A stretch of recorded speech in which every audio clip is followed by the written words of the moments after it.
What's happening, my dudes? What's going on, everybody? I'm gonna have to probably go get my dogs here in a second because they're in their little spot right now. But I can hear them starting to make noise, so I'm gonna have to probably bring them out, put them on their bean bag. They like to hang out in the bean bag. All right. I'm getting a dog crate tomorrow that we're gonna put up. Maybe we'll get a camera. What is going on? What is going on is that my daughter is playing Dungeons and Dragons at a friend's house tonight, and I'm just here by myself. And I figured, why not stream? I've been spending some time reading my book, The Myth of Normal by Gabor Mate. Really good book about trauma and the toxic culture that we live in, and how when you're a kid and you're raised in a certain way and you don't do anything about learning about that's bad. That's bad, and it can affect your life later on in life. So I highly recommend it. I'm only about 50 pages in, and I love Gabor Mate. He's a really good dude, and some of his personal stories will definitely catch you off guard as far as his responses due to his trauma as he was a 1-year-old, 14-month-old during the Holocaust. Really cool book. So I could be reading my book. I should be reading my book. But I thought, why not? Let's get on here and let's say hi to people. It's been a while. I haven't had a lot of motivation to do it, to be honest with you guys. I've been lifting a lot of weights, not eating a lot of food, and I do practically have a six-pack right now, so that's a good thing. But it's been tough to motivate myself to get on stream and do stuff as I'm still working on personal stuff, as that's ongoing, and will be ongoing as long as I'm putting in the work to make sure that I can grow and be a better human being for everybody involved. So that's not going to stop. But I saw the chance, and I decided to take the chance, and we might even do some things like this more often, where when we have time.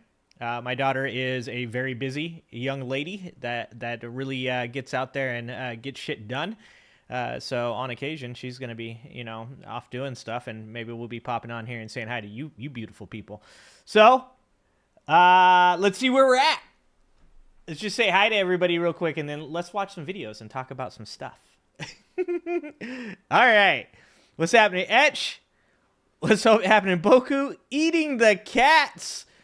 Dude, is that the enemy within? Eating the cats. I love the name. My cat, I can hear my cat right now. My cat meowed as soon as I said that. What's happening, Trump Reaper? What's going on? What's going on? Naughty Nana does. Happy New Year. It's almost that time. It's almost that time. Thank God 2025 is over. Let me tell you about my day real quick. Let's be a real streamer. That's what the streamers do, right? They tell you guys what's going on in their lives and stuff. That's what they spend like 7 hours of the stream doing. You guys want to know what I woke up today? I woke up to about 5:30, 6 in the morning. One of my really good friends, a guy I've known for 27, 28 years, has a perforated appendix, is in the hospital. He just actually won my fantasy football championship, so that's good for him, but also bad for him that he has a perforated appendix. So my day started with a perforated appendix for one of my friends. He's in the hospital. Then I got to work, and my assistant manager is sick with the stomach flu, vomiting all over the place. Then I decided, as a good human being, I would get in my car and drive home on lunch and take my daughter some lunch, and I got a flat tire. So I got to pull over on the side of the road and change a tire on the side of the road to a temporary tire. And then I got to go spend $400 on a new set of tires. Found a dope discount tire place, though, guys. Dope discount tire place, only $400. Not bad. Not bad, okay? So it was a rough day. And by the way, that whole time also I was at work dealing with work stuff. In fact, I did an interview today for a position as somebody who's put in a 2-week notice. It's been crazy. 2025 is literally trying to fucking kill me. But we're still here. If you guys like Elton John, you guys go ahead and bump that I'm Still Standing song, because that's my fucking jam. All right? That's where I'm at. I'm still standing. That's where we're gonna be. That Roger Smith, what's happening? Skelts, what's going on? Nightbot, still my only employee. My only employee now. Janelle, what's going on, Janelle? How's it going? Let's see, who else is out there? Pamela, what's going on? Rude, what's going on? It is so good to see all of you guys. It is. So are you considered... I think you guys are now considered my main piece, actually. I'm still in the relationship. But I'm pretty sure at this point she's more than willing to say y'all are actually the ones that are a part of this relationship. So fuck. TJ, what's happening? It's been fucking crazy. I don't know what to say. Like I'm feeling pretty good right now because you know what? I just got done lifting weights. I felt this is probably the best time to get on here because I'm fucking high on creatine and pre-workout. I haven't eaten anything, so I'm a little loopy as well.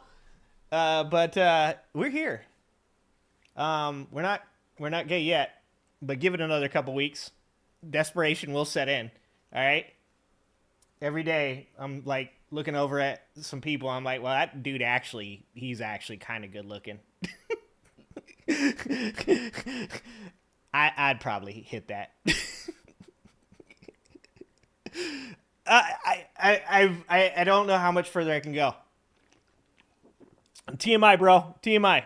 Anyways, we've got videos and stuff to look at. You guys know that? It's not just me sitting up here. Let's see what we got going on. Get super depressed at the holidays, and I've been so down. Rude. I can tell you this. Let me tell you this. I had a great Christmas, actually, to be honest with you. Shout out to my wife for making Christmas fucking actually super duper dope. And my kids make everything dope. But that was a week I did not have them at my house. And that was tough, man. That was fucking tough. Let me tell you that right now. Like, you know, you can only cry so many times in your car at work before people start getting worried about you. After a while, people start to wonder if you're okay. But yeah, so Janet, I feel you. You know, there's other special dates coming up that are going to be real hard.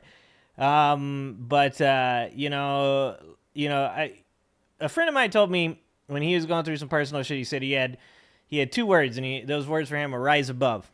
And he said, you got to kind of come up with some stuff for yourself. You got to, like, have something to say to yourself that you just kind of, it's your mantra. And, you know, for me, it's, things will work out in the end. You know, things will work out in the end. You just got to, you know, you got to stay positive. You got to grow as a human being. You got to work on you. You got to do the things that, like, every person should do. Be introspective, be accountable, be responsible, show up for your kids, and in the end, things will work out in the end. That's what we want. We all want to believe, right? So that's where I'm at. I feel you, Janet. I feel you. Really glad to see you here. Tim from the Sons of Liberty wants to put together a night of the Pissed Off Gingers, a Jolly Good Ginger, maybe Woke Ginger, and some others. I don't know if I can make there. But I would try to make it work for him, that's for sure, because that sounds like fun. That sounds like it would be fun. You were ugly crying at Christmas. It was really awful. You got through it, though? Yeah, you got to just laugh, man. You know, one of the things that's always been, like, a beautiful part of my relationship with my wife was that no matter, like, how bad, like, an argument got, how much we disagreed on something, like, we could always make each other laugh during the argument. And that's something that you can't put a price on, right? Like, the absurdity, we've been doing it on this channel for a long time, the absurdity of the Trump administration, the absurdity of everything that we're seeing in politics. Like, you got to have a sense of humor, or you ain't going to survive this shit, man. And, you know, that's my brand. And sometimes that shit gets me in trouble. Sometimes that does get me in trouble. My sense of humor is both like, you know, my greatest strength and also the reason that I'm also having issues. Ah! Oh, thank you. Thank you. 10 pounds? Is that pounds? I don't know anything but dollars. American dollars. That's all I know. Thank you. Thank you for the 10. I'm going to say pounds. Thank you. Thank you, 68, for that.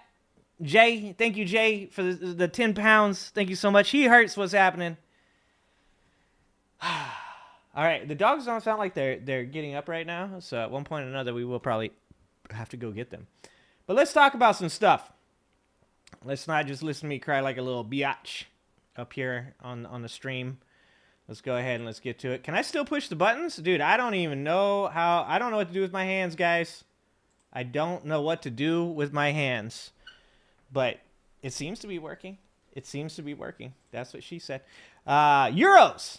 All right, 10 euros. Euros are probably worth more than dollars nowadays. Thank you. Thank you, Jay. Thank you for that. Dark Cash. What's happening, Dark Cash? What's up, all you beautiful-ass people? That's all I'm saying.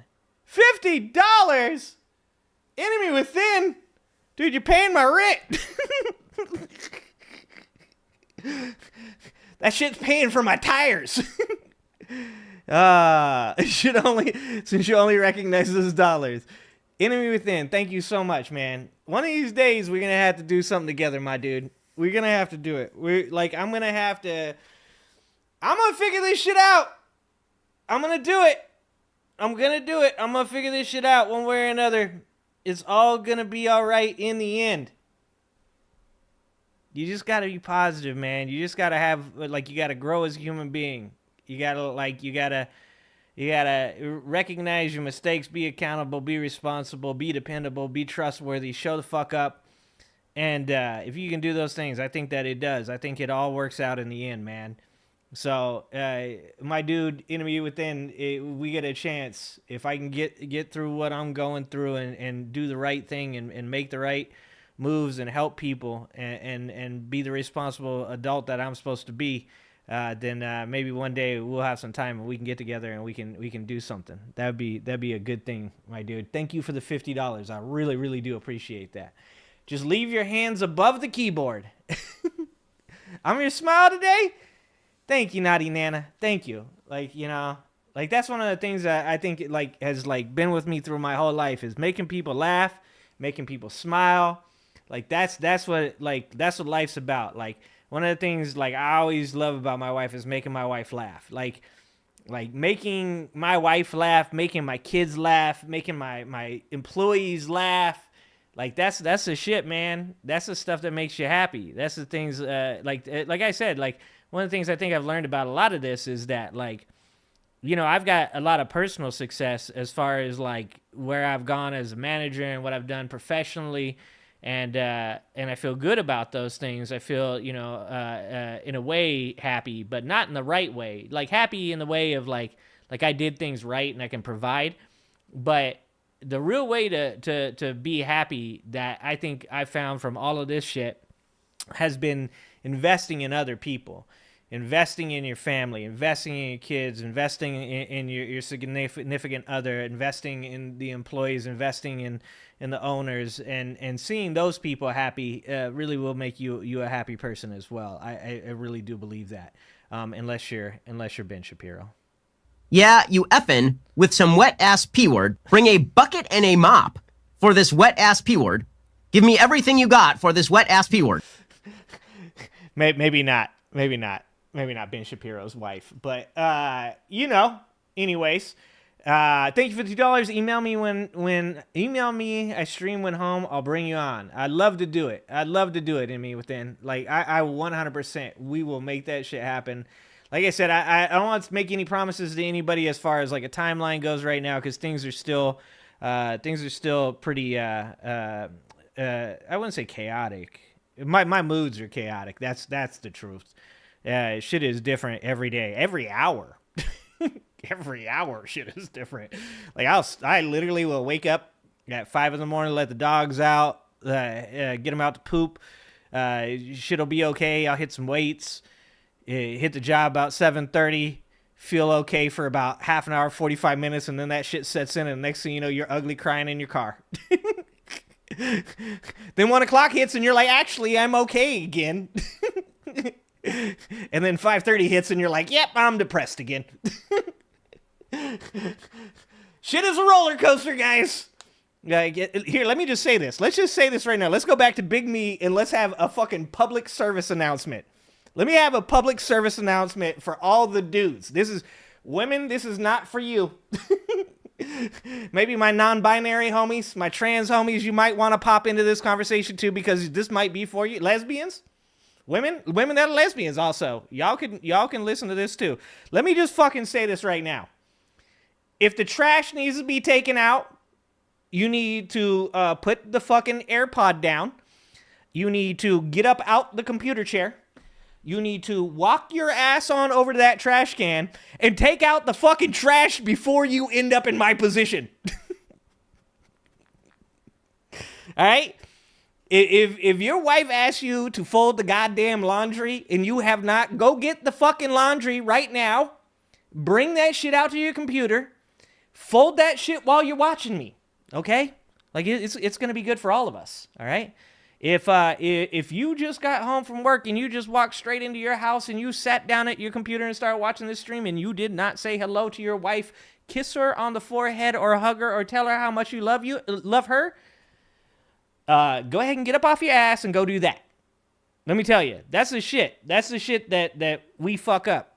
That's the complacency, man. That's the, like, you get used to it. You underappreciate it. You don't know what you got until one day you wake up and it's gone. So take your ass over to the trash can, take out the trash, put away some fucking dishes, fold some laundry, play with your goddamn kids, like, do the damn thing. Okay? That's my public service announcement. That's my public service announcement. Okay, you guys want it? I'll just tell you. I'll just say it. We're at that point. We can say it. She may stab me in my sleep, but yeah, me and my wife have separated.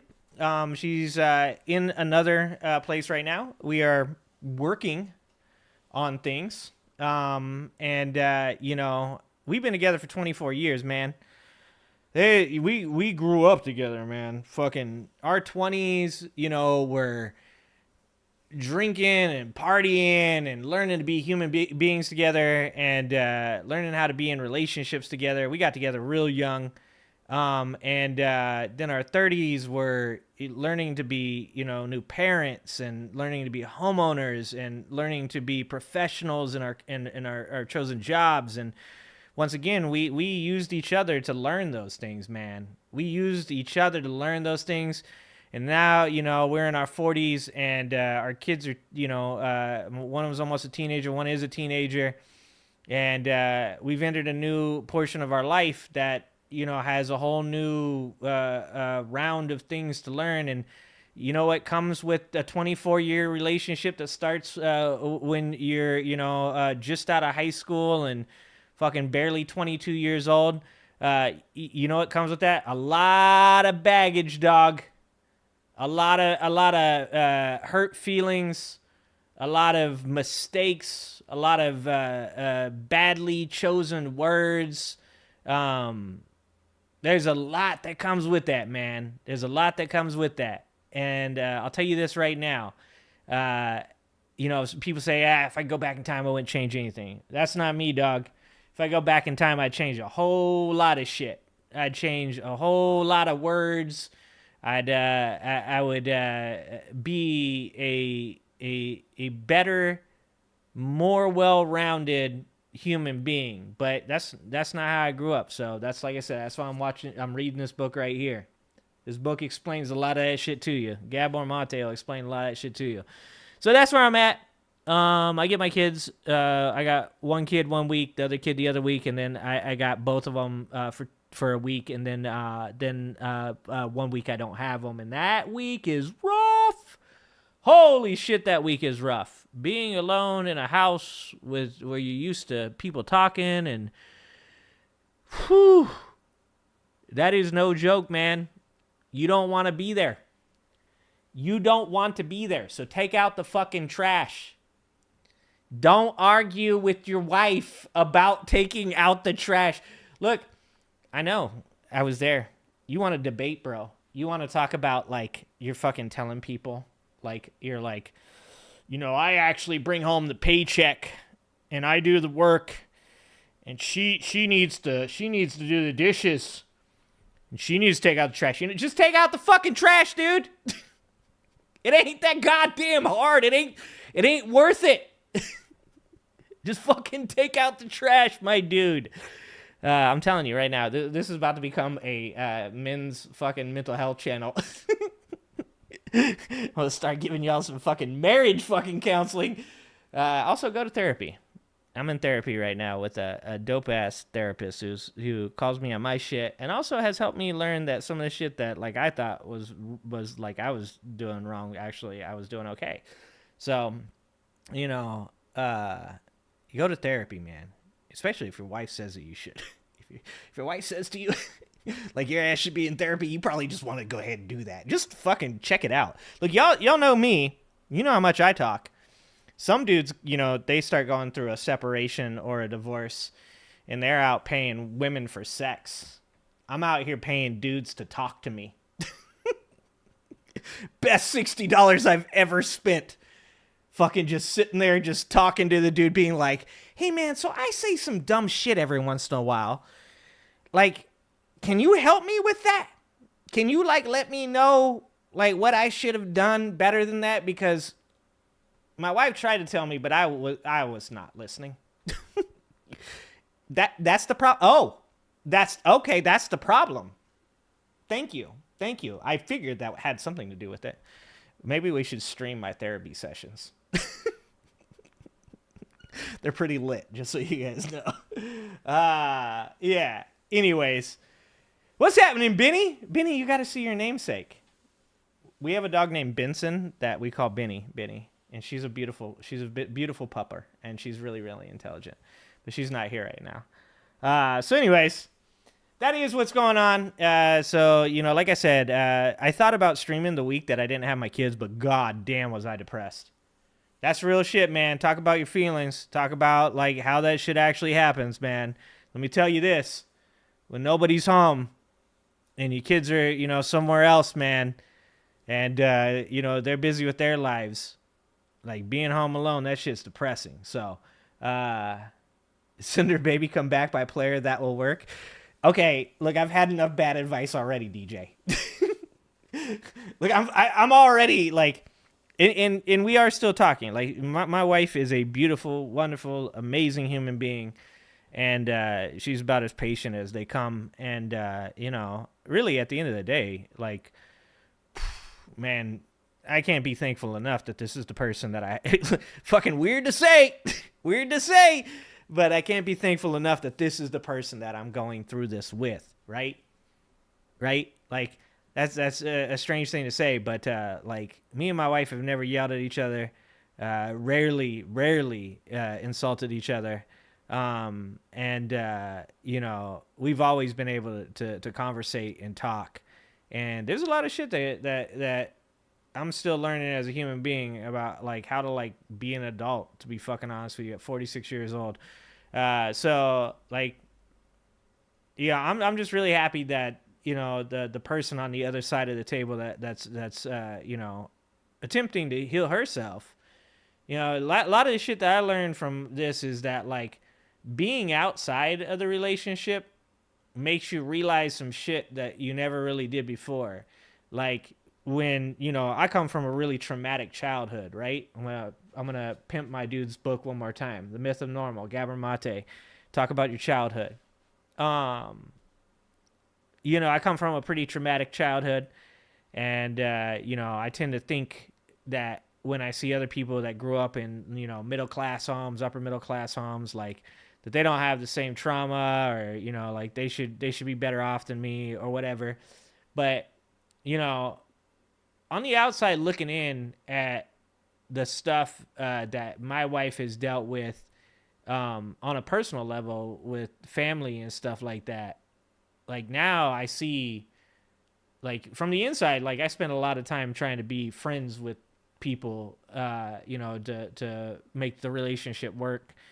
But you know, you look at some of the family that she's, you know, she's been dealing with, and you start to see like, oh, okay, like that's she had some hard shit to deal with, man. She had some hard shit to deal with. So she, you know, and me, I'm the fucking main purveyor of that shit. You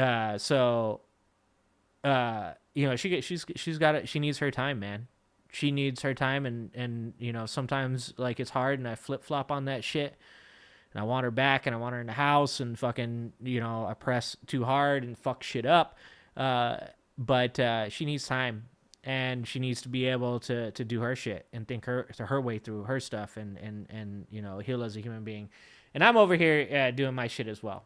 You know, I'm talking to a therapist, and I'm spending time talking to people that support me, like you guys, and reading books. And I have a hyperfixation problem, so like I'm looking at it. Devin Linder, shout out Devin Linder. He's helped a lot. Dude doesn't even know me. He's helped a lot. Devin Linder, if you guys don't know who it is.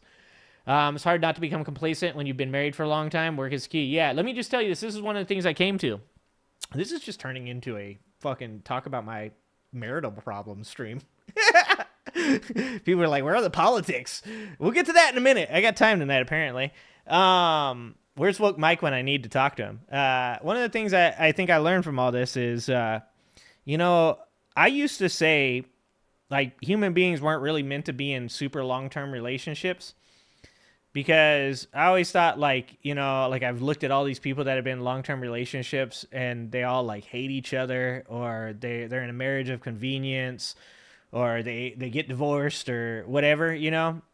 And you know, going through this stuff actually made me think about certain things, about like where I messed up. And I'm not talking about when I was younger and stuff, when I was a fucking meathead.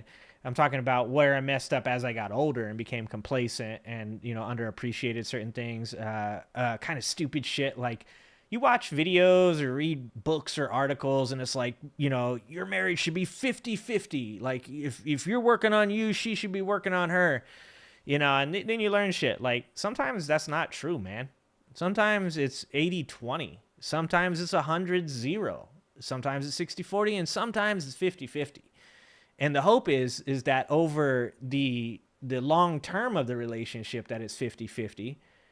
But, you know, sometimes when your wife's going through some shit, man, like, it's time for you to be 100-0. You need to be picking up the kids from school. You need to be fucking mopping the floor. You need to be taking out the trash. And yeah, you do need to be working 40 weeks too, or 40 hours a week too, to help support the family. Sometimes that shit's got to be 100-0. You know, it's about 50-50 over a long period of time.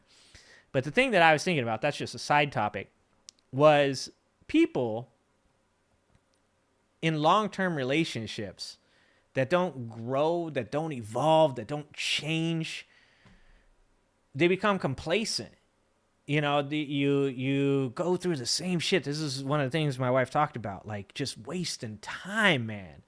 Fucking sitting at home, just wasting hours to get to the next day, so that way you can go to work, so you can come home, so you can waste more time, so that way you can go to work, you can come home, finally get to the weekend. And then, you know, you're so complacent that you ain't taking her on dates, you ain't, you know, going out and doing shit. So then you're just wasting your weekend. Or if you're me, I was just working all the time, 65 hours a week, just work all the fucking time, 7 days a week. You know, if you're doing that shit, man, like, you can't expect the other person in your relationship to actually, like, fucking be happy.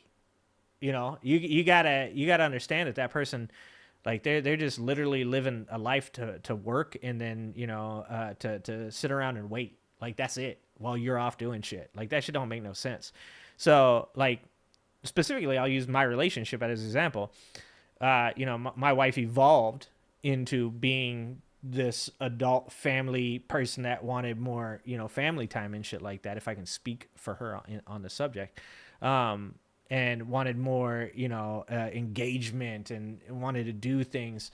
And, you know, I diverged my path towards, making more money and spending more time working and building. And I kind of got to this point in my life where I was like, well, if I can provide these guys with vacations, then that makes them happy, right? That's wrong. That's wrong.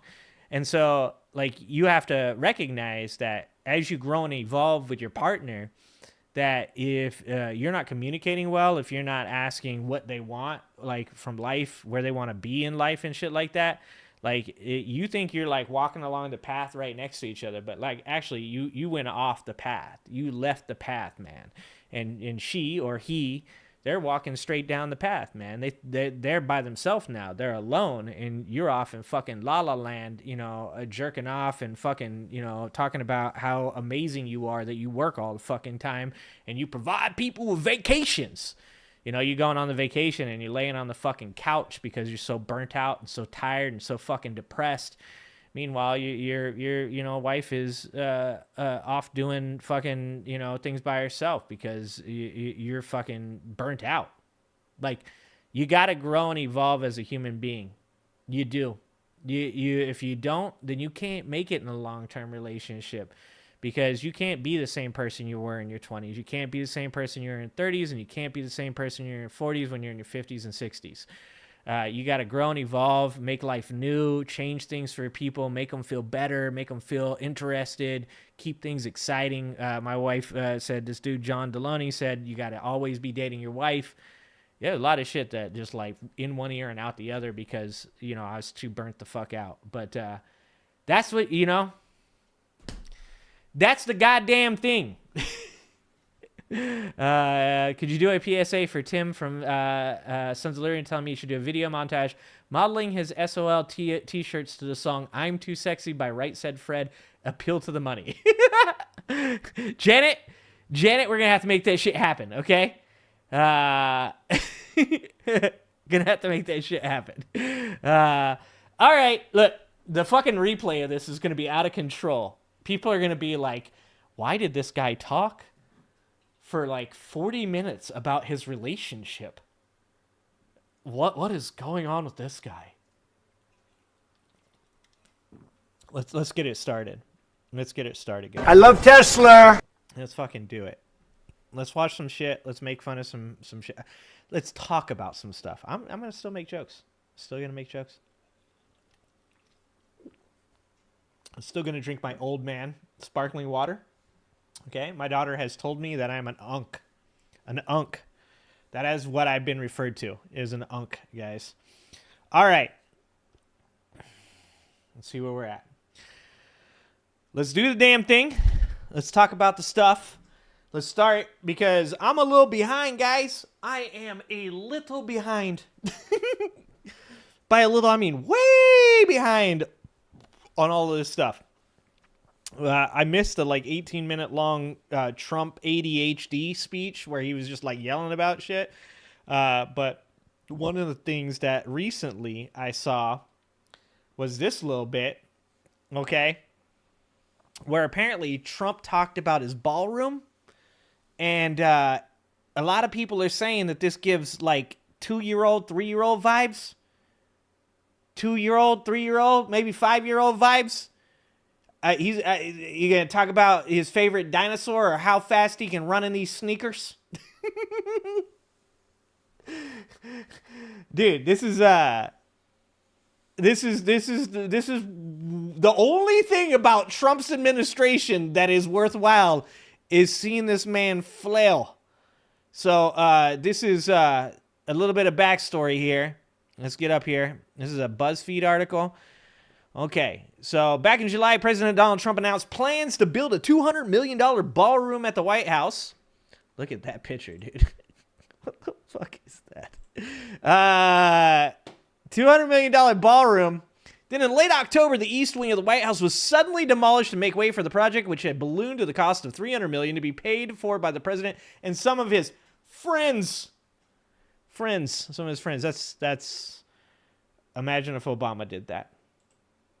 Imagine if... I know I missed the unredacted dude. I went so hard on the Epstein files, and then I had to dip out at, like, the most crucial of moments. I missed out on all that. Well, on Monday, he shared some new details about the planned ballroom that sound pretty ominous. In a press conference with Israel's Prime Minister Benjamin Netanyahu, Trump spoke about the ballroom, saying, "We're under budget and ahead of schedule." Turns out that was a fucking lie. He continued, "It's bigger than I told you." Hold on, we just got this is the clip here. This is the clip here. I'm selling the clip. I don't even know if that's what it means. I need one of my children here to tell me whether or not that's oh, thank you, Barbara. Thank you for subscribing. You're a new subscriber? Thank you. All right. We got some new subscribers. On the renovation of, as an example, I'm doing a magnificent, big, beautiful ballroom that the country has wanted, the White House has wanted. Wait, who in the country wanted this ballroom? Before Trump took office, at what point did you guys ever hear a single fucking person say the words, "You know what we need in this country? A ballroom. It would be dope if we had a White House ballroom." I don't know about you, but I don't know a single person that ever said the words, "You know what we need? A ballroom."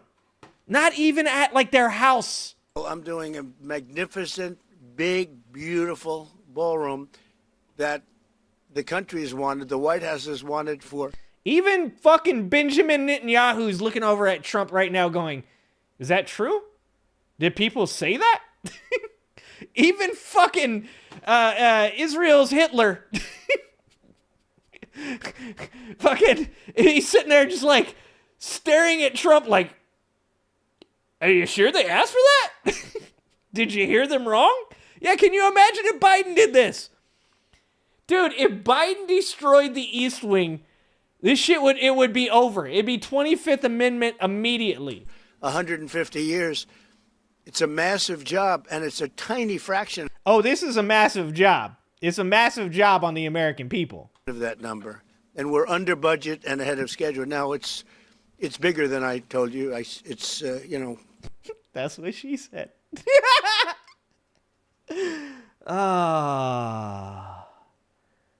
Being able to make sexual jokes is it's feeling good right now because I've been stopped up. I've been real stopped up. After realizing we're going to do the inauguration, after realizing we're going to do the inauguration in that building, it's got all bulletproof glass. It's got all. Wait, what inauguration is he talking about? Hold on. It's a massive job, and it's a tiny fraction of that number.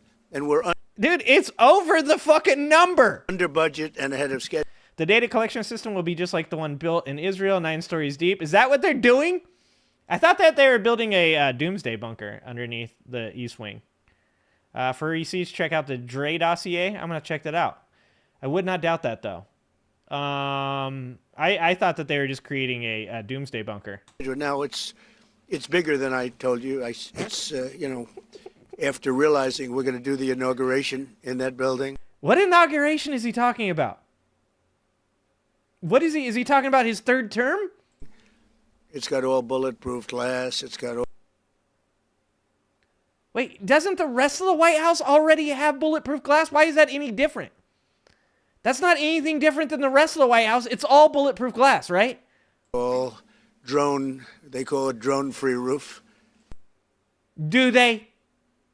Do they? Is it the same people that said that they wanted the ballroom? Are the same people that said they wanted the ballroom the same people that also said that it's a drone-proof roof? Is that a thing? What makes it a drone-proof roof?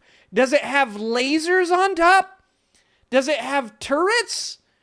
What, is it just the wrong color for drones to land on? Is there a color that drones they can't run on? I just. This is an island surrounded by water, big water, ocean water. I love the poorly educated. Okay. The drones won't touch it. It's a big, beautiful, safe building. It's a big, beautiful, safe building. Oh my God, this is the President of the United States. Why did I start watching these videos again? It was so nice, like kind of like turning off and not thinking about the fact that this dude is the president of the United States. I'm not going to lie to you guys. I miss you guys. I do miss you guys.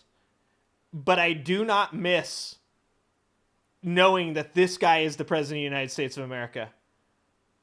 I just watched a video the other day where people are now seriously taking Nick Fuentes as a political candidate in the next decade. And I'm going to be honest with you guys. If we have a groiper for a president, a meme lord, a edge meme lord groiper for a president, that actually could be worse than Donald Trump. I know that you guys are probably saying right now that's not possible. But it definitely is possible. I just want you guys to know that. But it's, it's a big, beautiful, safe building. But it's, it's a big project. For a tiny fraction of that, we're under budget and ahead of schedule. And they've wanted it for 150 years. Think of it. Who wanted it for 150? What the fuck is he talking about? The Federal Reserve Building, 2 buildings there, they don't know what they're doing. What? What? On the renovation of, as an example, I'm doing a magnificent, big... Why is Netanyahu even there? Did he just, start randomly going off on the fucking ballroom? Did he get distracted? Why is fucking Benjamin not Netanyahu there? Also, that's a great pause on my part. Beautiful ballroom that the country has wanted, the White House has wanted for 150 years. It's a massive job, and it's a tiny fraction of that number. And we're under budget and ahead of schedule. Now, it's bigger than I told you. After realizing we're going to do the inauguration in that building, I push it back. We're under budget and ahead of schedule for 150 years. Think of it. The Federal Reserve Building, 2 buildings there. Oh, that's the end of it. What the fuck is going on? I love Tesla. Guys, we're doomed. We're doomed. Who is it that still supports this guy? These are the same people. They're like, but Joe Biden. Sleepy Joe Biden. Oh. It's drone-proof roofing. Drone-proof roofing. There's so many other reasons that you shouldn't support Donald Trump, like that he's a pedo. Who said that? Who said that? What is going on? Guys, how is anybody still supporting this guy? I don't know what to say. This country is cooked. Nick Fuentes has a chance, guys. He has a chance. Oh my God. All right, what else do we have here? That was depressing. That's not going to be good for my mood. Oh, let's talk about misogyny. Let's go ahead and talk about some misogynists. I did have one W this week. Was it this week? I don't even know what day it is anymore. I'm gonna be honest with you guys. It's hard for me to remember even what I thought today was Monday. Not Monday. Is it Monday? No, it's Tuesday, right? Wednesday? Fuck. Uh-oh. Anyways, I don't really know what day it is anymore. But it was either this week or last week. In the recent past, I got one W. One W for you guys I got to share with you. Okay? My wife did go to a Christmas Eve party that I will not call what I called it to her because apparently that's not acceptable. But here's what happened. Okay? She went to it. There happened to be a bunch of Trump supporters. Is my wife going to become a Trump supporter? It's a possibility. Okay? It's a possibility. Look, there's crazier shit has happened. Crazier shit in 2025 has happened. Okay? My ultra liberal, super lefty wife becoming a Trump supporter is currently on my 2026 bingo card. I'm just gonna throw it out there. It's a fucking possibility. All right. If 2025 is any indicator of things that could go crazy. Okay. Actually, now she's definitely divorcing me now. I'm just saying she went to this party. Happened to be a bunch of Trump supporters. She actually gave me a W and said that I was not as bad as the chauvinistic pig misogynist Trump supporters that literally made the daughter of the person that was hosting the party cry and leave. Cry and leave. The person whose house it was, one of the Trump supporters made her cry and leave the party. My wife actually said she wanted to hug me. That's a big win for me right now. That's a big win for me. That's a huge W. I am not a person that indulges in misogyny. I just want everybody to understand that. That's not my shit. I grew up with a single mother. I grew up with two sisters. Every one of them were mentally, physically, sexually abused. And I'll tell you this. I said this to my wife. I said, where was the dad of this young woman that was told that she should be at home making babies, is what she was told. And she said he was getting food. And I was like, did he murder this guy? Just said no. And I was like, do you know what I would do to my daughter's husband, boyfriend, best friend, whoever it is, if they ever made her cry in my house on Christmas Eve?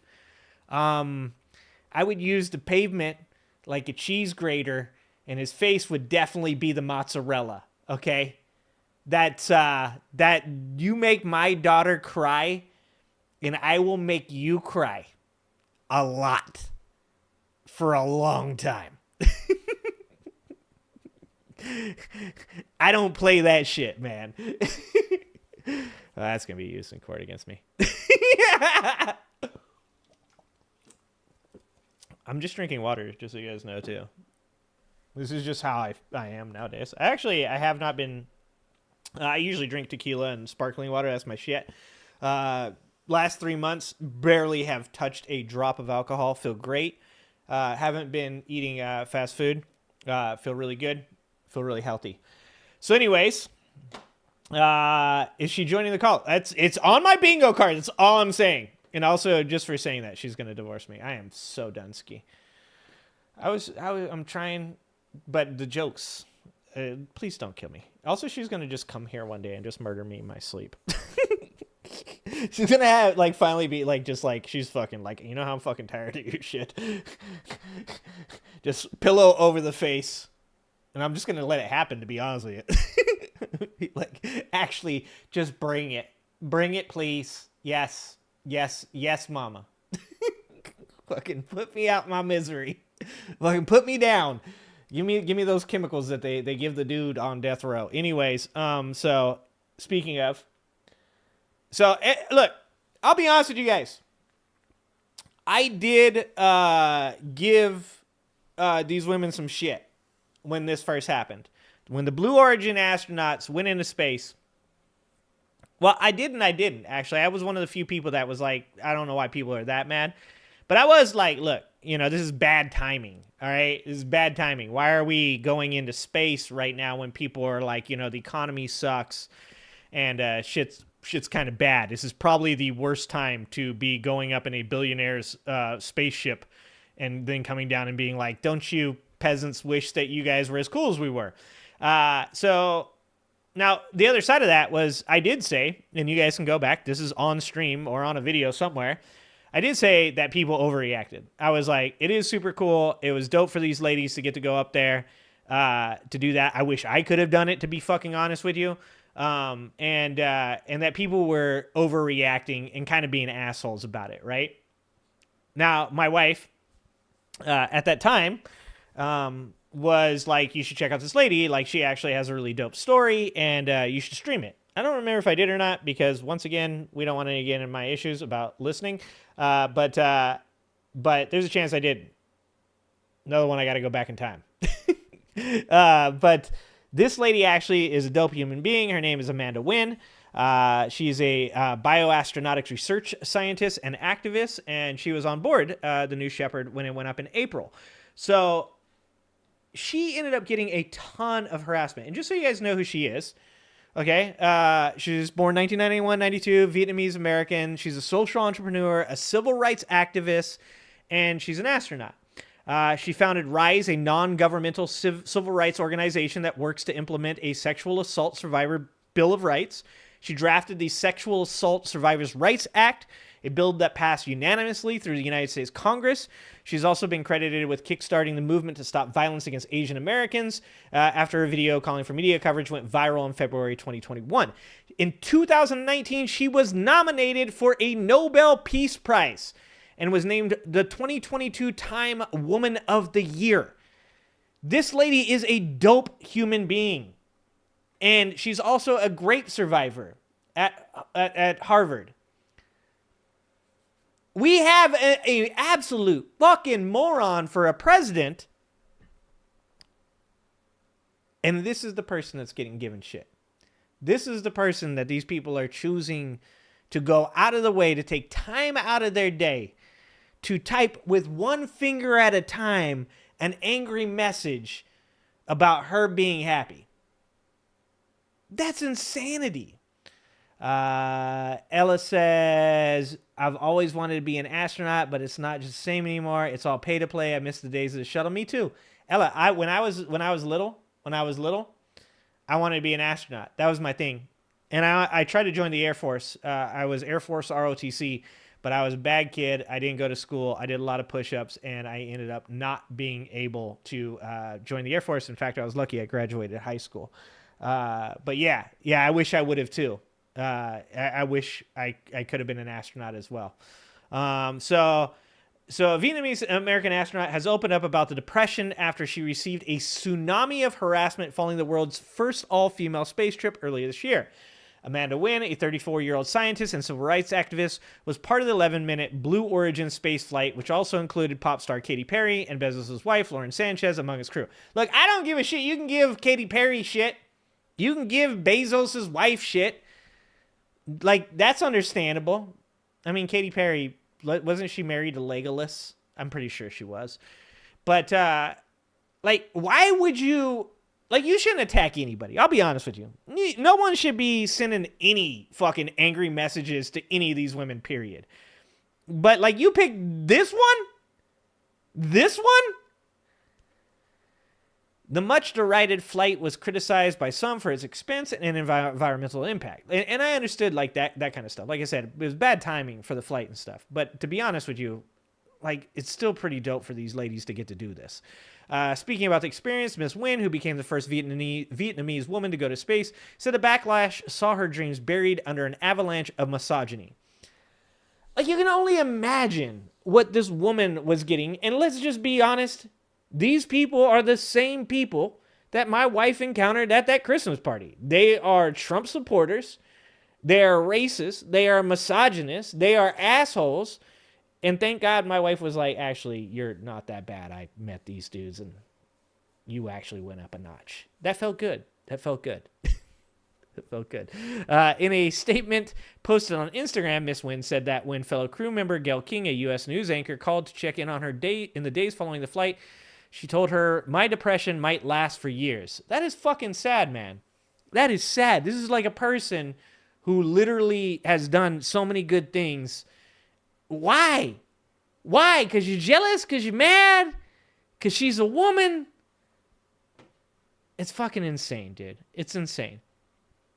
She described the news coverage and social media reaction that followed the trip as an onslaught no human brain has evolved to endure. Yeah, I'm with you on that one. I did not leave Texas for a week, unable to get out of bed. A month later, when a senior staff at Blue Origin called me, I had to hang up on him because I could not speak through my tears. Dude. That's fucking sad, man. Miss Nguyen, who has worked as a scientist researching women's health and conducted numerous experiments during the Blue Origin flight, said everything she had worked for as a scientist, my women's health research, the years I had trained for this moment, the experiments I operated in space, the history that was being made as a Vietnamese woman astronaut on the 50th anniversary of the U.S.-Vietnam War, as a child of boat refugees, the promise I kept to my survivor self was buried under an avalanche of misogyny.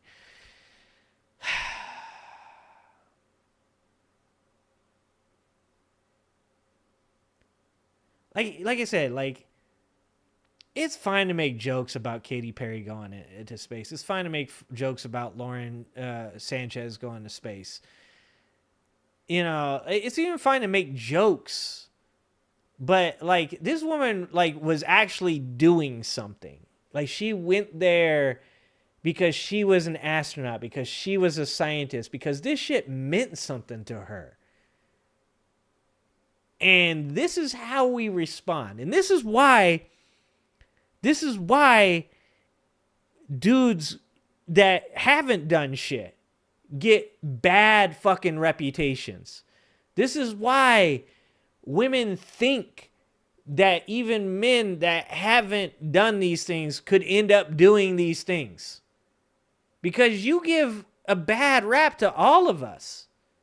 Because the first time a woman sees another woman get berated and told that she needs to be just making babies and staying home and letting her husband do shit, run out of a room crying, that is her point of reference for men. Like, you fuck it up for all of us, dog. All of us. Miss Wynn is most recognized for her work protecting the civil rights of sexual assault survivors. She put her own ambition to become an astronaut on hold after being raped while at university and pursuing a years-long campaign for justice, she told The Guardian in an interview in March. 8 months on from realizing her dream, she said the fog of grief has started to lift and thank those who have followed her and sent her good wishes. You all saved me. And that's something, like, I say to you guys too, right? Is that, like so many people have helped me, dude. Like, and for those of you who have sent me emails, like, I haven't been in a good mind state, so I haven't replied, and I'm really sorry for that.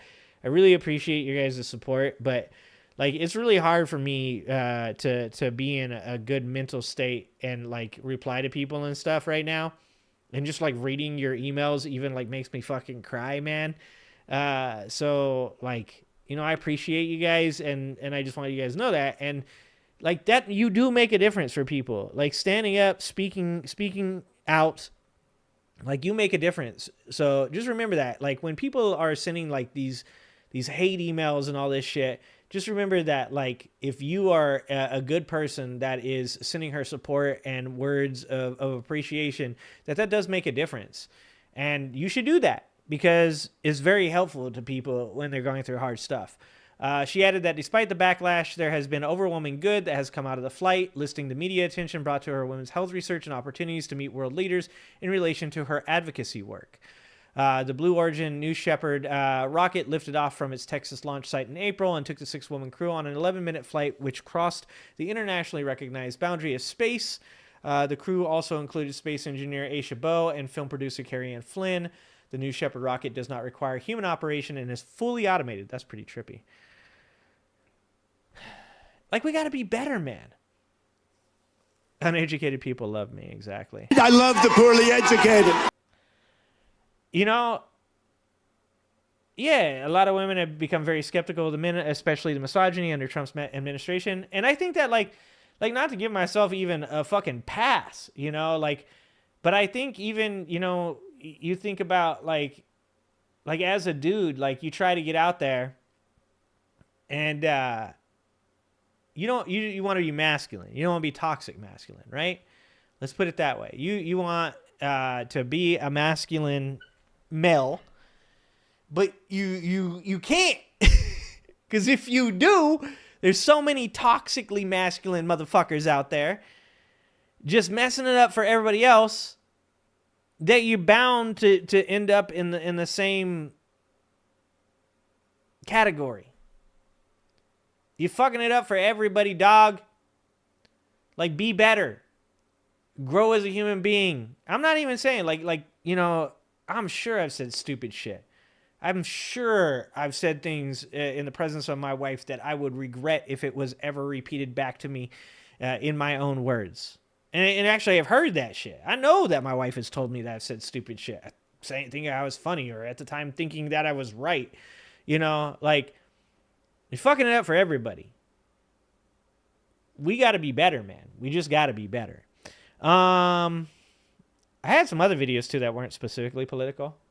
Yeah, don't go on X. X is a fucking terrible place to be. Be best. Melanoma Trump. Be best. Oh my God, this administration is killing me. Let's see here. Where are we at? Well, I'm trying to find the name of the stream. Hold on. What did I name the stream, guys? It was, loving women is gay.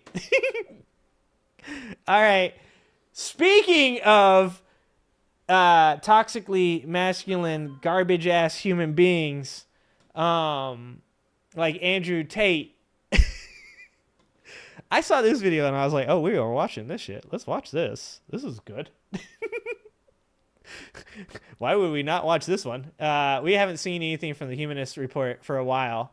But I saw this one and I was like, dude, we're going to watch this video for sure. So this is the Humanist Report.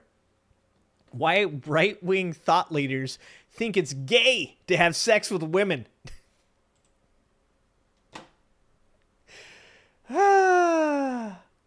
What is this fucking world? What is this country right now? I don't understand. I don't understand. Let's watch the video. In 2025, we've seen a complete reshuffling of the right-wing media ecosystem. You've got anti-Israel conservatives like Tucker Carlson and Candace Owens at war with pro-Israel conservatives like Mark Levin and Ben Shapiro. And on the subject of Candace Owens, she's also at war with Tim Pool and Turning Point USA. It's kind of amazing. It's kind of amazing. I'm telling you, like I had to take a break at the best time. Watching these people just absolutely eat each other and just knowing like the outcome of all of this is going to be so much better for the country. So much better if these people would just eat each other. And I said this when Donald Trump got into office. I said, man, our hope is that all of these factions start going at each other and start tearing each other apart. And that is where we are at. Barbara, thank you for the $20. Barbara, my hero. You guys are helping paying my rent.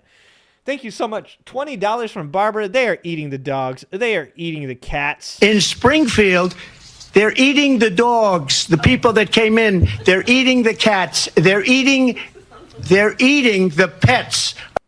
You know what I love about that? Hearing Kamala's laugh. My favorite part of that clip is just hearing Kamala's laugh, to tell you the truth. Obama. Oh my God. You've got Groypers targeting Matt Walsh and Michael Knowles for their association with Ben Shapiro, who they don't like because he's Jewish. You've got once prominent conservatives like Dave Rubin and Steven Crowder, barely relevant these days. There's also red pill influencers like Sneeko leaving the so-called manosphere, claiming it's not really about masculinity, it's insecurity projected into the camera. No shit. No shit. You don't say. It is insecurity projected into the camera. I was just literally talking about this today about red pill bullshit. I've thought so many times about just starting a channel and talking to young dudes, right? Because it's a pyramid scheme, man. I mean, look at Andrew Tate's ass getting knocked the fuck out by a dude from Love Island with pink gloves on. The universe is healing. The universe is healing. Because it's all fake. It's all a facade. I have another video queued up that's talking about why society is just so messed up right now. This culture has become so fucking toxic. I'm going to bring it up again. Gabor Mate, the myth of normal, toxic culture. This culture has become so goddamn toxic. And it's because of capitalism. And when we talk about the male loneliness epidemic, you know whose fault that is? It's people like Sneeko. It's people like Andrew Tate. It's people like Rollo Tomasi. It's all of these guys that have sold young men bullshit that's unattainable because it's a pyramid scheme. It's Avon for men. Is it good to work out and lift weights? Fuck yeah, it is. Is it good to concentrate on yourself? Hell yeah, it is. Is it good to focus on your career so you can be a provider to your family as long as you're doing it in a healthy manner? You're damn right it is. But when you set these bars for young men that are clearly unattainable because you're a 20-year-old dude that doesn't even know how to keep your damn penis in your pants.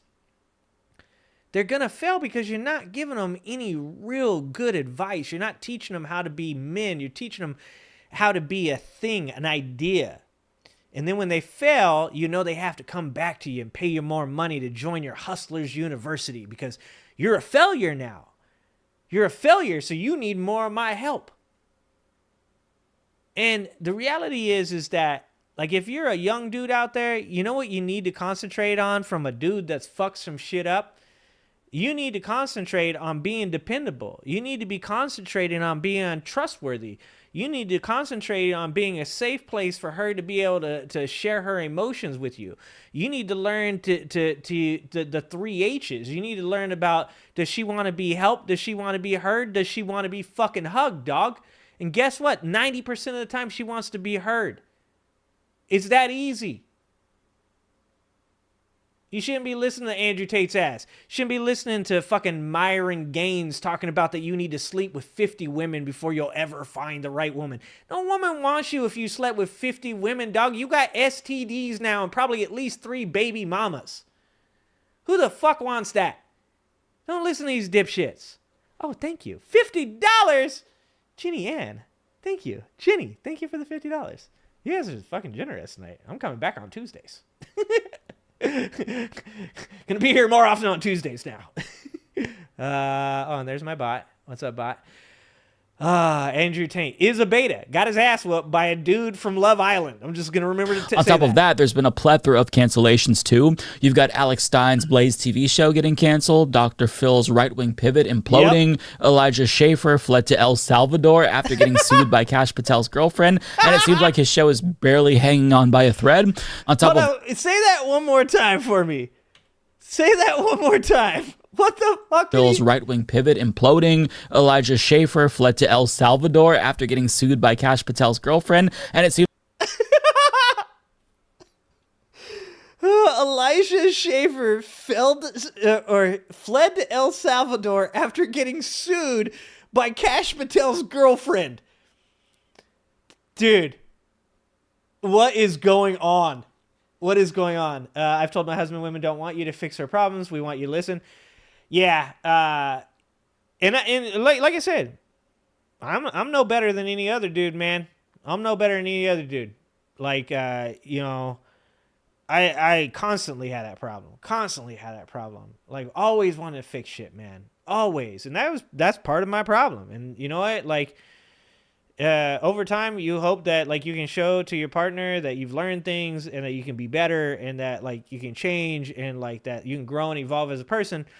But, you know, like, that's your job, man. That's my job. That as a man, that's your job, is like, you know, like, should I have known a long time ago? No one told me, you know, the 3 H's. Yeah, you know, I probably should have came upon that on my own, but now I know that shit. And, you know, now I'm trying to institute that in my relationships, even the ones that aren't, you know, with my wife, with my coworkers, my employees, with my daughter. You know, like, it's pretty important shit that this is the type of stuff that, like, I wish that people would have been sharing. Why the fuck is Andrew Tate popular? You know? Why isn't a dude is talking about the 3 H's popular? You know, why isn't Devin Linder, why doesn't he have 5 million followers? Because Devin Linder is a dope-ass human being that literally one of his videos, I can play that shit on repeat, talking about how you can fail as being a husband because of those exact reasons. Like, why are these people not popular? You know why? Because YouTube and TikTok and social media is fucking toxic. And it's capitalism and it's clickbait. Even the shit that you see on here when it comes to like therapy videos, it's all clickbait, dog. It's all meant to make you angry and fearful and hate each other and just like fucking just click more and more and more and more because you're just feeding yourself all this negative fucking energy. That's what it's about. You know why you don't hear about the 3 H's on YouTube? Because no one wants to click that shit. Nobody wants to get better. Nobody wants to know that what women really want to know is that they just want to be heard, and every once in a while they want to be helped, and every once in a while they just want to be fucking hugged. Nobody's clicking that shit. What they want to know is the 5 flags of your wife cheating on you. They want to know about the 4 red flags that your husband has a secret lover. That's what they want to hear. Young men want to click on Andrew Tate saying the reason that you can't find a woman is because women are whores. And on the other side of that, like, we're also getting separated with women by, you're also seeing, people that put out clickbait shit where it's like, men ain't shit, all men suck, all men, like, the world would be a better place without them. Like, that's all there is out there, and it's capitalism, capitalism, capitalism. It's ruining society. Absolutely destroying society.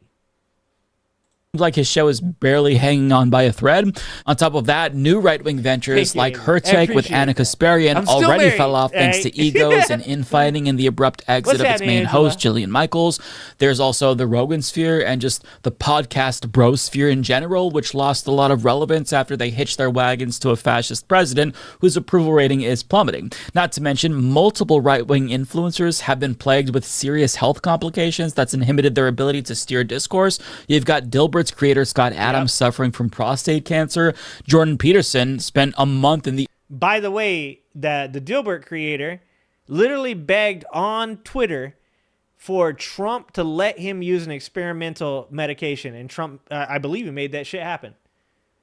Do you need any more evidence that there's a clear line between you and them? One of the places that me and my wife 1000% agree on is it ain't left versus right.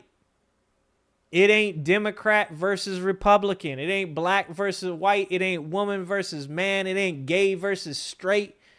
It ain't trans versus non-binary. It is us against them. It is the fucking working class Americans versus a bunch of oligarchs and wealthy connected people that have status and resources.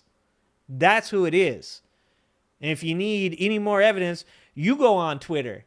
You know what? You got a wife, you got a husband that has cancer right now, and they could use an experimental medication. Go on Twitter at fucking the real Donald Trump and ask his ass right now if your wife, your significant other, can get a hold of some medication. And then you come back to me and you let me know what his response is, because I'm gonna tell you what it is. I'm gonna tell you right fucking now. You know what it's gonna be? Silence, because he can't hear you, because he don't care about you. Because it's us versus them. ICU earlier this year with a whole host of health issues, and his daughter says that he's just not going to be returning for months. Supposed ex-gay Milo Yiannopoulos says that his doctor believes he has a brain tumor. Dennis Prager was paralyzed. I'm going to be honest with you guys. I could have told you Milo had a brain tumor a long time ago.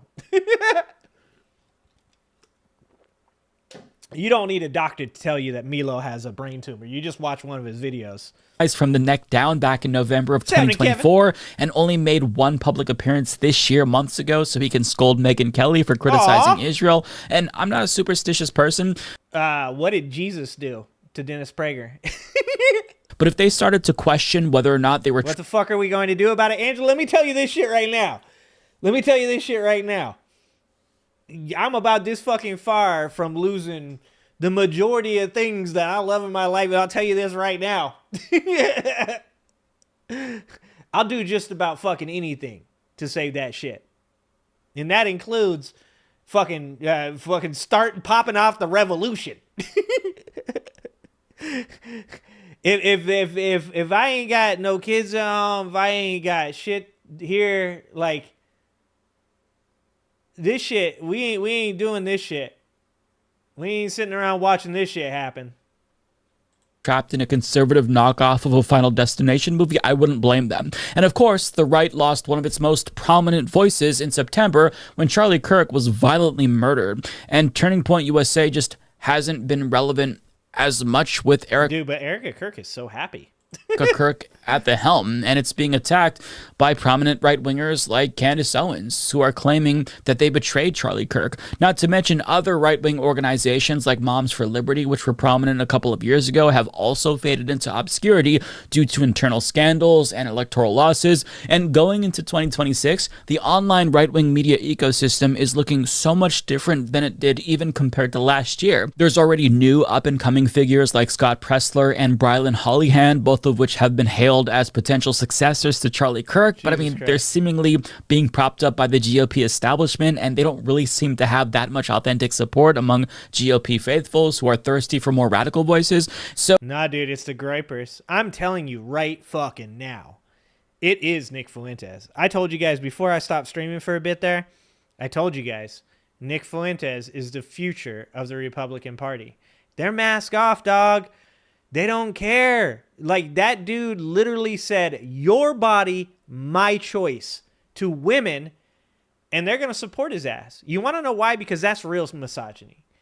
Like, you want to know what, like, actual fucked up toxic masculinity looks like? Take a look at Nick Fuentes and why did Joe Rogan, why does Asmongold, why do all of these people think that it's a good thing that Nick Fuentes is out there? Because he's funny. They said he's funny. He can make jokes just like Trump. So that, you know, what he's doing is he's opening discourse. They say, you know, because, you know, saying Hitler is actually like a good dude, that's acceptable. But saying Charlie Kirk dying was a good thing, that's not acceptable. But 100% free speech, brother. That Nick Fuentes is the future of the Republican Party. Quote me on that shit. Come back 10 years from now, watch this video, because I'm going to tell you this right fucking now. Nick Fuentes is the future of the Republican Party, and if we're there at that point, it's fucking over. This country is cooked. So what does that leave us with? Who's going to step up and fill the void?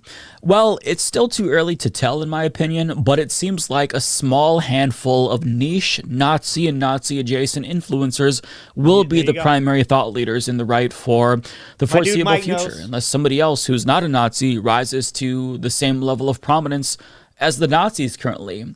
So the first prominent conservative going into 2026, who I think we're going to hear more from, is former World of Warcraft gamer turned right-wing commentator Asmongold. Yep. And he's newer, so if you've never heard of him, allow me to give you a brief introduction. The thing is, I used to use a South Park Jesus. If you haven't met him, he's South Park Jesus. dead rat as an alarm clock, actually, for my stream. Because basically what happened was, whenever the sun would come up, it would start cooking the corpse of the rat, and then it would start smelling again, and then the smell would wake me up. So I would use the rat effectively as an alarm clock, and as soon as it, you know, it got hot enough, it would wake me up, and then I would know, oh shit, it's time to stream.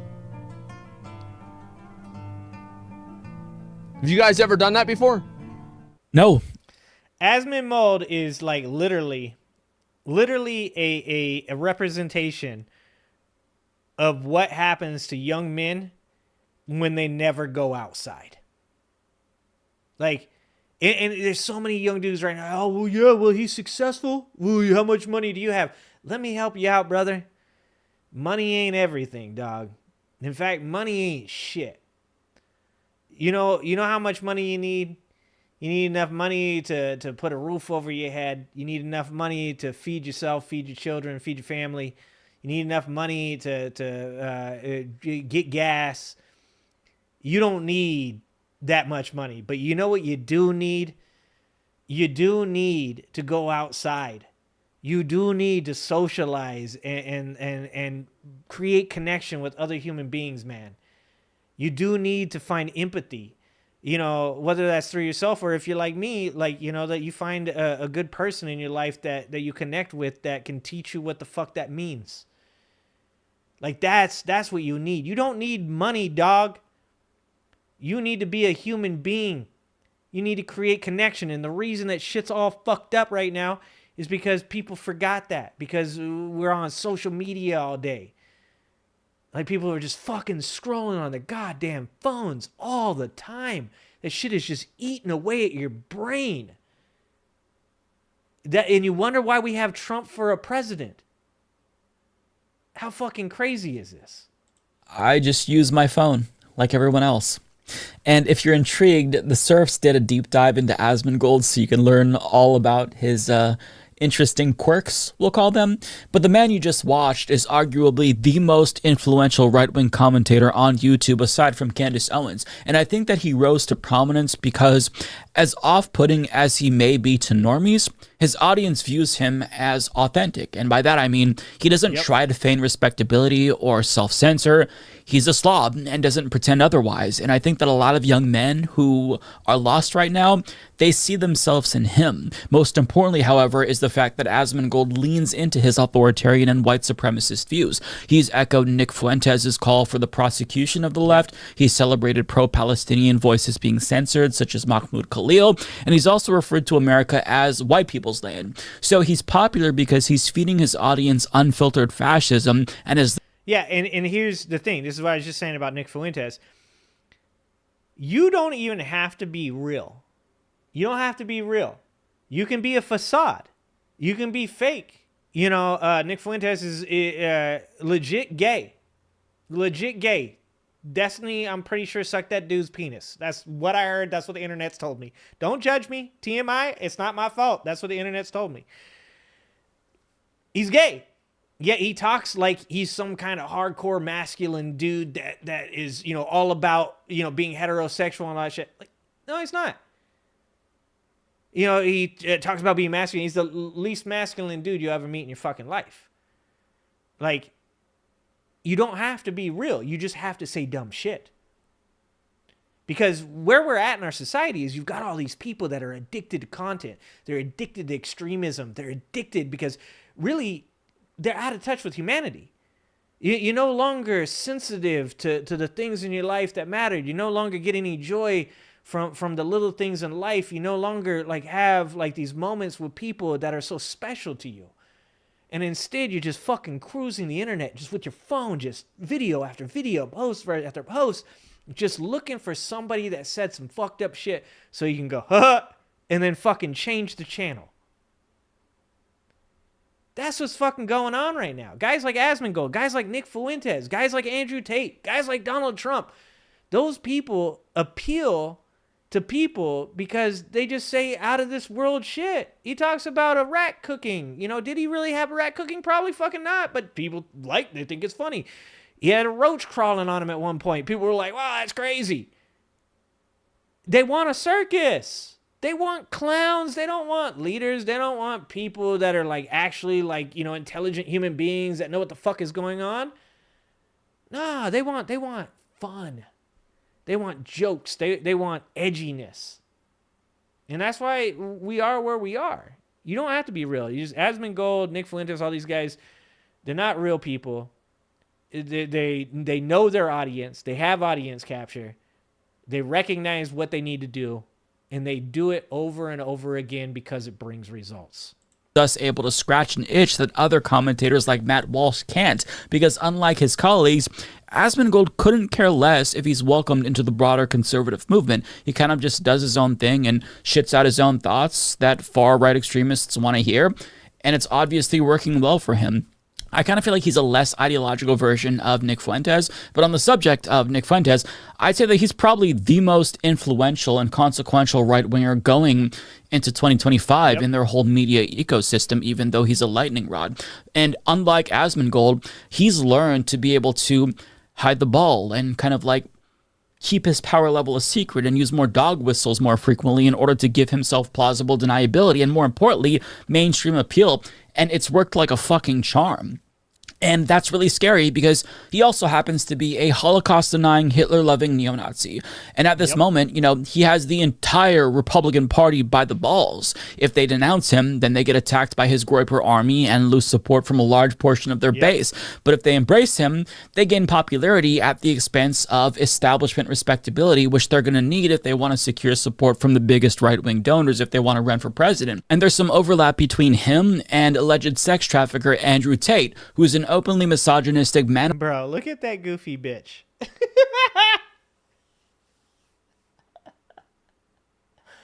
Look at this dude. Not like, just ask yourself. That's why. Take one look at this man and then say that shit. Say, this dude got knocked out by a dude from Love Island with some pink gloves on. Just think that to yourself. Look at that dude and just have that image of him clutching that dude's fucking buttocks with his just head all up in his groin area, just begging to fucking just try to get back up. It was a good week in sports, let me tell you that. What's happening, Fixer? What's up, Uncle Fatty? What's up, John? What's up, guys? Manosphere influencer who has this clause in a lot of men who just aren't successful with women. And rather than trying to get them to improve themselves, they're taught by Andrew Tate that it's actually the fault of women. In fact, women are to blame for everything. And Tate's creating a pipeline to far-right politics through influencers who also hold similar misogynistic views. Yeah, it's the weaponization of the male loneliness epidemic. That's what it is. It is weaponization of young men's hate. And it really, you want to know who needs to do something about this? It ain't women.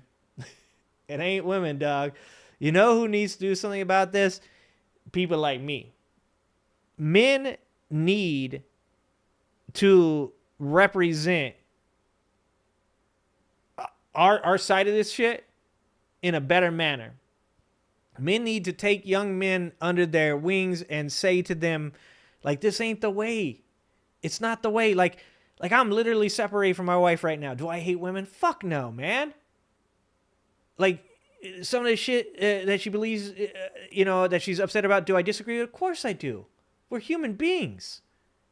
We're human beings. Of course I disagree with some of the shit that she thinks, and some of the, she disagrees with some of the shit I think. Do I hate her? No. Fuck no. That woman helped me grow to be a better human being.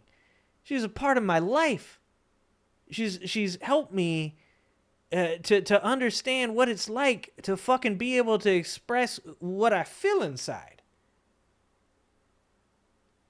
Like, you can go through some shit in your life and then not hate the whole goddamn side of a gender because you failed or they failed or you both failed or whatever the fuck happened. You got to be a fucking example. I can be an example of going through a tough time in my relationship with my wife where I don't demonize her, where I don't make her into this person that an entire group of people should hate. There are differences between us. That is true. But those differences, that's what makes life spicy. That's the good parts of life. We're not supposed to all be the same, man. But you shouldn't hate people for being different. Sometimes it's confusing as fuck. Sometimes it's hard to communicate properly. Sometimes, you feel like you don't understand and you feel like you're getting fucked with. That's all part of being a human, man. But at the end of the day, it's men's job to recognize, like, our part in any given relationship where, we made mistakes too. And then here's the thing. Forgiveness isn't an absence of pain. That pain is still there. If you were in a bad relationship and you were a man and you were abused, or you're a man and you lost everything because of something, like, that's pain. That's real pain. We understand that.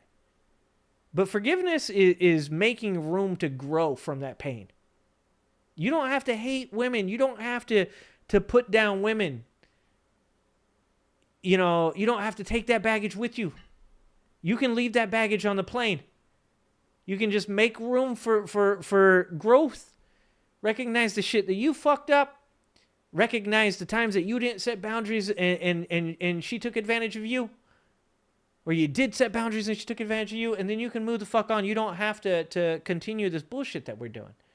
Because if you're not seeing what's happening here is other people, men, women, whoever, are weaponizing young men's hate and their fear, just like Donald Trump has weaponized the hate, fear, anger, vitriol of the QAnon cult, of both Republicans and anti-vax lefties and ex-Bernie bros. It's the same shit. It's just it's the same book, different cover, right? Like, they're just going to take young men's hate, anger, their fear, their loneliness, and they're going to weaponize it for their own benefit, man. You shouldn't want that. That's not good for me. That's not good for you. For example, there's a lot of crossover between him and Nick Fuentes, whose audience consists of both incels and volcels, which is men who are voluntarily celibate.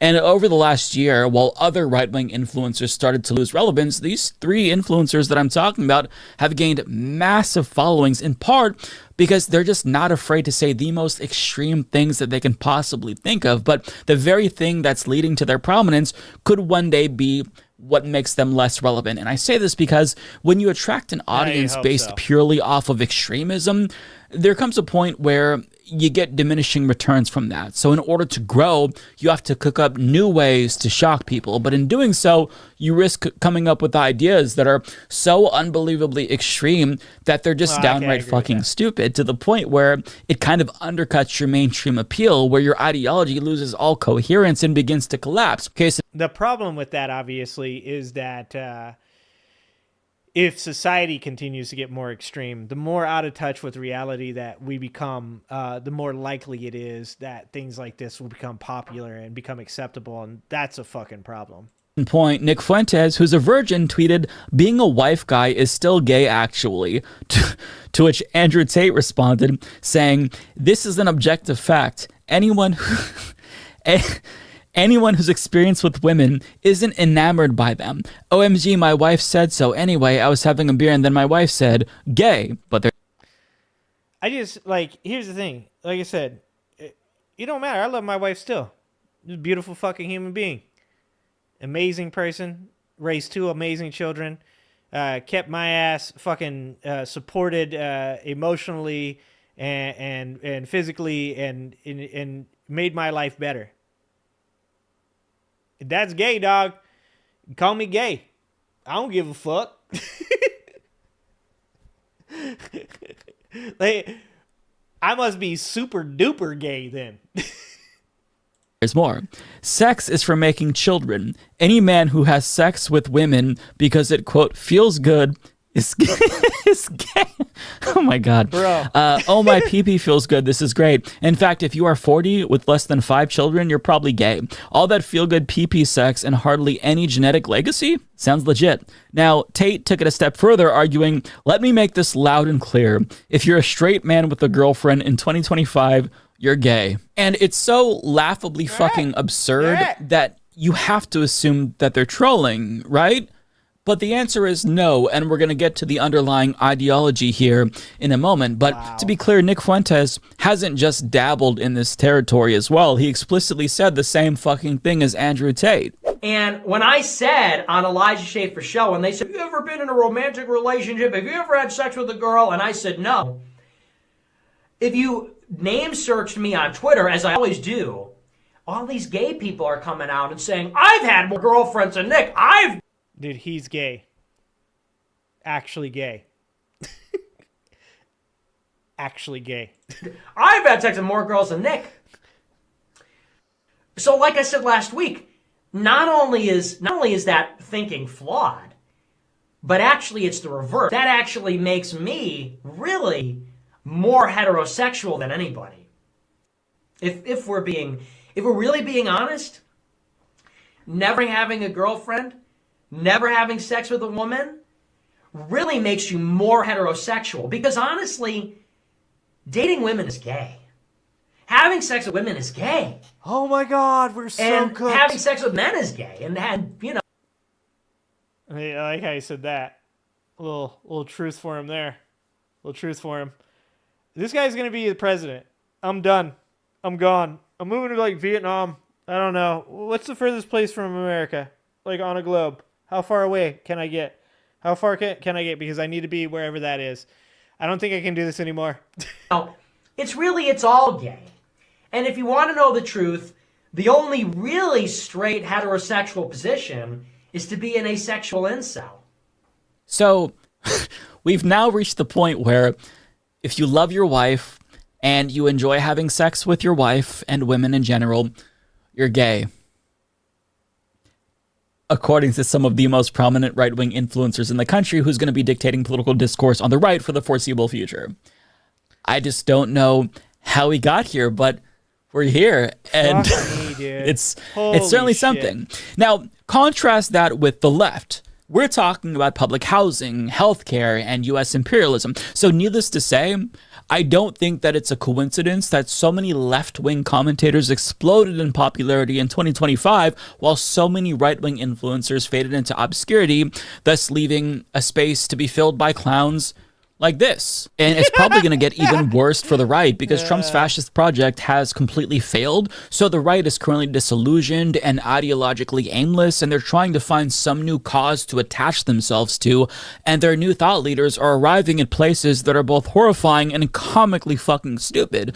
But in case you're curious about whether or not their whole being straight is gay shtick is an act or cope because, you know, they can't get laid, it's not. In fact, Nathan R. DeFord, assistant professor of government at Smith College, he wrote a really lengthy and informative piece about the psychology behind these unhinged claims, and they are so much more prominent than I thought, and I don't know what to even think about that. Nonetheless, DeFord explains, if you pay attention, people will claim many puzzling things are a sign that a man is gay, using an umbrella, drinking lemonade. Wait, am I allowed to use an umbrella? Bro, I don't want to get fucking wet. Why can't I use an umbrella?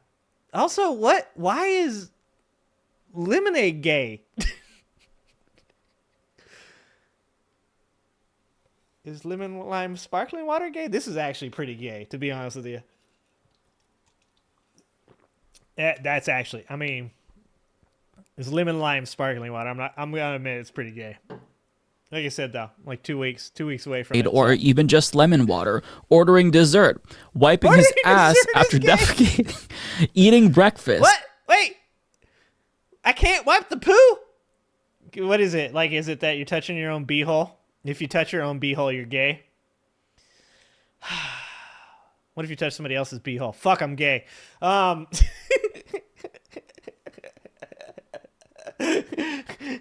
Well, that's a realization. Oh. Recycling and having sex. I'm like 5 for 6 so far. I've used an umbrella.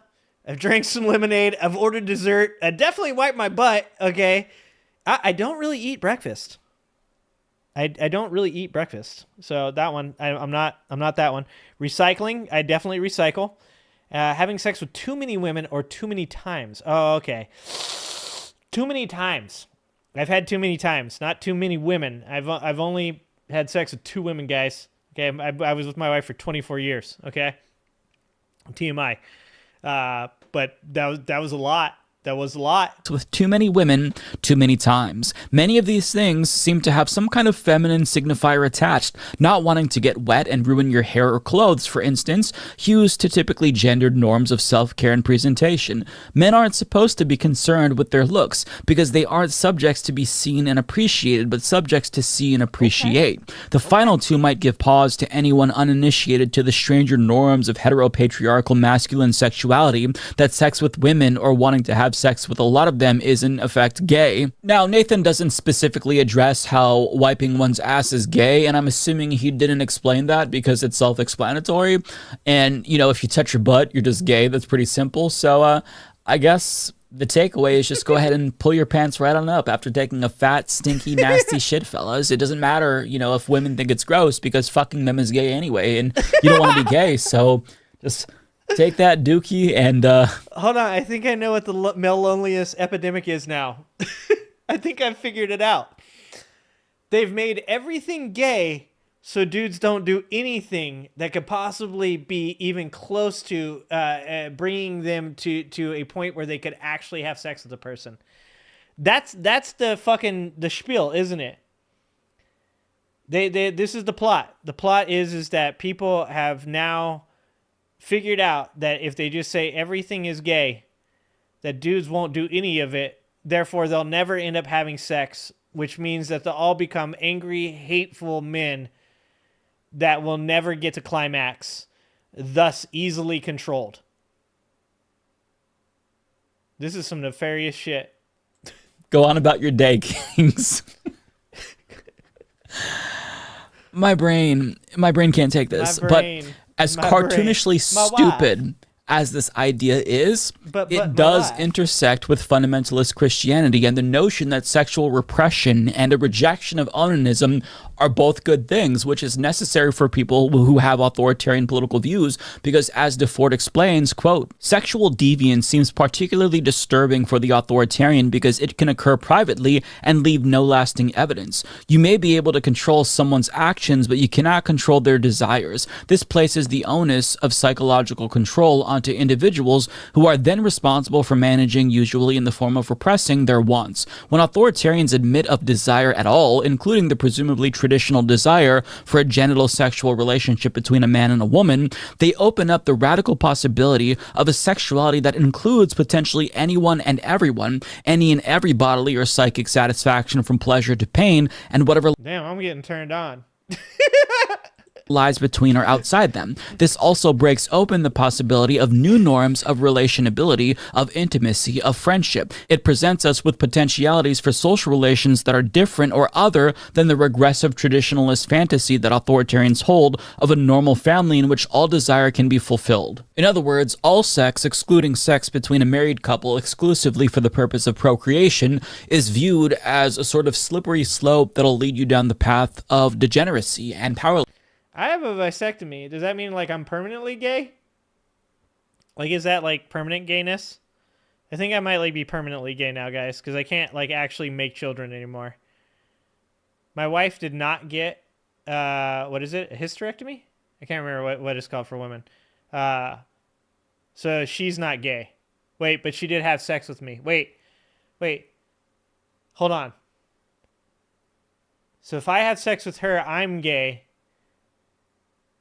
What does that mean for her?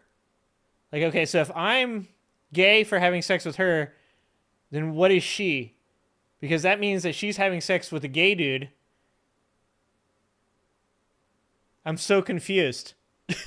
News, which is why they're coming Gay up with adjacent. dumbass ways to reinforce that traditional structure. They'll say that it's gay to have sex with women, or reinforce the idea that sex with women is bad Later, with DJ. memes like this, where they depict virgins as big-dicked chads compared to beta males who are getting laid with much smaller, less girthy penises that have been grinded down by too many vaginas, I guess, that function as pencil sharpeners of sorts. I don't know. Oh, god damn. Why does this even exist? Like, the fact that this even exists is just, like, absolutely out of fucking control. Where did we go wrong? We branched. At some point, the squirrel entered the CERN machine. And it all just went off the fucking rails, dude. How is this, like, do you understand that if society fell today, if there was a fucking flood, Noah style, that took everybody out, except for like, you know, like let's say 10 motherfuckers. And those 10 people ended up breeding and they had kids and those kids grew up and they didn't have the knowledge of the past. And then one day they came upon this knowledge. What do you think they would think when they found the picture of the sausage that says this is the penis of a virgin, and then a little shrunken weenie that says this is the penis of a man that had sex with many women? What do you think that they would think? What is going on? I am so lost. Well, their fucking logic, but the people who share these ideas, they're very clearly lost, and part of the reason why these particular right-wing influencers are growing in popularity is because they're scooping up all of these lost men with confused and frankly dumbass ideas about sexuality, who obsess about depriving themselves of pleasure, or who can't get pleasure because they're just not successful with women. And if far-right figures are the only ones reaching out to them by pandering to them, it's not surprising to see them take the bait if they have no other options in media. And DeFord talks about how the prohibition on masturbation and sex with women, it all just kind of falls under the same broad category of gay, because it's not manly to cling to physical pleasure at all, and the opposite of manliness is femininity, and thus you're gay if you care about sexual pleasure, which is a feminine thing. So DeFord continues, as user Service Greedy puts it in a comment on the semen retention subreddit, I agree that women aren't enemies, but the idea that feeds to the culture of comfort, consuming, and pleasure is the problem, and many of these promiscuous women just so happen to like living that way. Here we see someone drawing the explicit connection that sex with women provides men with too much comfort, when men ought to be strong by relating to each other.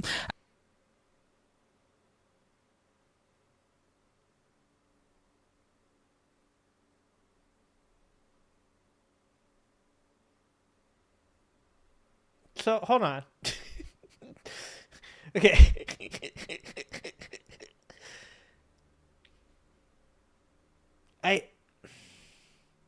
Okay, so if I'm having sex with a woman that's gay because I should be talking to a man.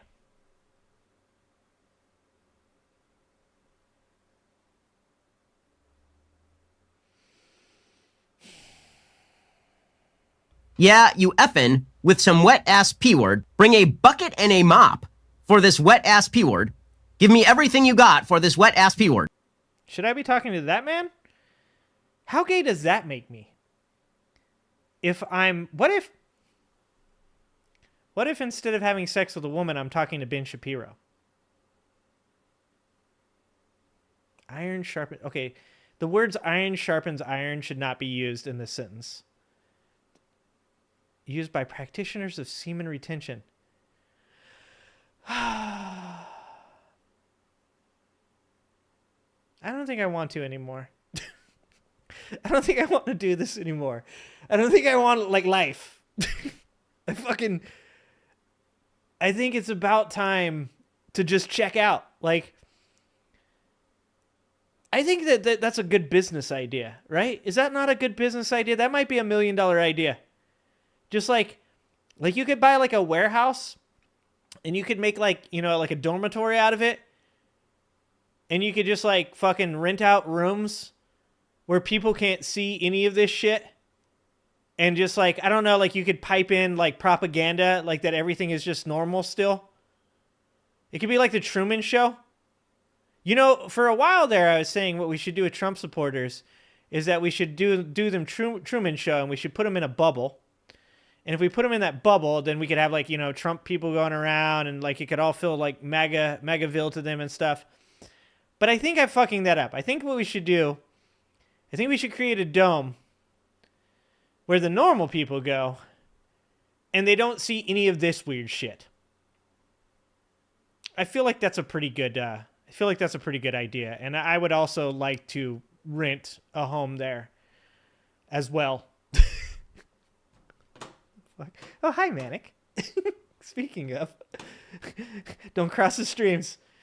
Hi, Manic. You are here for the right portion, my friend. As the same user says, iron sharpens iron, a common phrase used by practitioners of semen retention to signify that being with other men who engage in the practice will make them stronger. It's hard not to see a reflection. Who explains sexual harassment to you and me? Sexual harassment. Panda. Don't you ever fucking say the words iron sharpens iron to me. All right? Keep that shit to yourself. And just keep it to yourself like you're keeping your semen to yourself. All right? Fucking don't come at me with that. All right? White males way up. White males have gone through the roof. White males way up. Way up, guys. Of the common fascist line that hard times make strong men in these users. As radical psychoanalyst turned sex energy theorist Wilhelm Reich I'm just going to be honest, this all sounds really gay. authoritarians believe that the maintenance of sexual control serves as a kind of internalization of authority and expression of appropriate control over the self that will make men stronger. It also serves to avoid the potentially queer outcome that maybe, as a man, you enjoy touching a penis and having your penis touched. In this case, yourself. Like when I pee, should I just be like, is that what I'm supposed to be doing? One of these businesses? Just spreading it around? Like, hold on. So does that mean like when you're a kid you become gay? Like when is there a cutoff point when I'm allowed to touch my penis? Is there a certain age I have to be that like I could still touch my penis to pee that wouldn't make me gay? Is that like pre-puberty? Are there scenarios? Could I wear a glove? What if I wore a glove? What if I used one of those fucking the things that they use to pick up trash off the freeway? What if I used one of those? What if I had some other dude hold it for me? Is that gay? That sounds gay. That's probably gay. What's happening, Pendulous? By a man, in this case, yourself. As many people have asked on Reddit, would sucking your own dick be more like sucking dick or getting your dick sucked? This fundamental confusion about whether the penis is the subject of enjoyment or the object of... I'm trying to read your guys' comment, and Mike Figueredo's in my ear reading this shit. It is hard to pay attention. Desire yields the dictum that one ought to never sexually touch one's own penis. In this scenario, not only does masturbation demonstrate the unruliness of desire, it also expresses both the wish to touch a man and the wish to be touched by a man. To avoid the potential surprise that he is turned on by dick, the authoritarian man simply needs to avoid touching his penis at all. You getting all that? So, whether it's conscious or not, fascists and authoritarians seemingly believe that they can't dominate society unless they get their own physical desires under control, because how are you going to control other people if you can't even control your own dick? And what figures like Fuentes and Tate are doing is ascribing an ideology to those lonely men to where it's not just the fault of women for their inability to get laid. It's actually good and virtuous that they're not getting laid, because even if you're married, you're not supposed to be having sex with your wife anyway unless it's explicitly for the purpose of having children. And Asmongold fulfills a similar need, albeit in a different way. You don't need to bathe or try to improve yourselves in any way. You can be a shitty, stinky person. You can be shitty literally and figuratively and just still be adored by many, just like Asmongold. It's quite the 180 from the days of Jordan Peterson, where they thought that it was good to improve yourself and clean your room. How far we fall. All right. Okay. I should just... I've been doing it all wrong. I have been doing it so wrong. Where even he seems like somebody who's reasonable these days.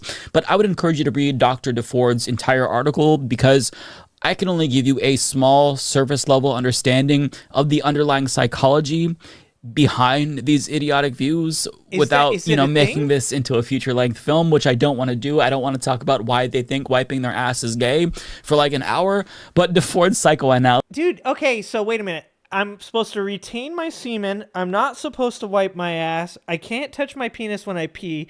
There's way too many rules. I don't think I can do this. What happens? Okay, what happens if I didn't retain my semen? I wipe my ass and then I touched my penis while I peed. How gay does that make me?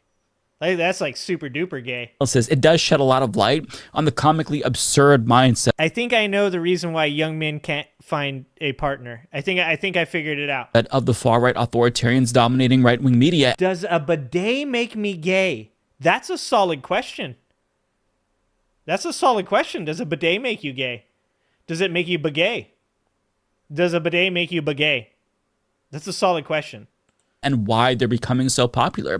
That being said, it might be so niche and absurd on its face that it's just not going to have that much appeal to anyone who isn't already entrenched in right-wing echo chambers. And that's why I think that the Republican establishment is desperately trying to prop up figures like Brylan Hollyhand and Scott Pressler, because the figures who are currently dominating the right at the moment, I don't think they're necessarily going to expand the conservative movement. Sure, they're more popular within conservative circles, but like a normie is going to see somebody talking about how it's gay to fuck your wife, and they're going to run 100 miles an hour away in the other direction. It's not something that's marketable, right? Oh, I'm the most So gay. what these people are doing is shoring up right-wing support. They're reinforcing pre-existing right-wing views.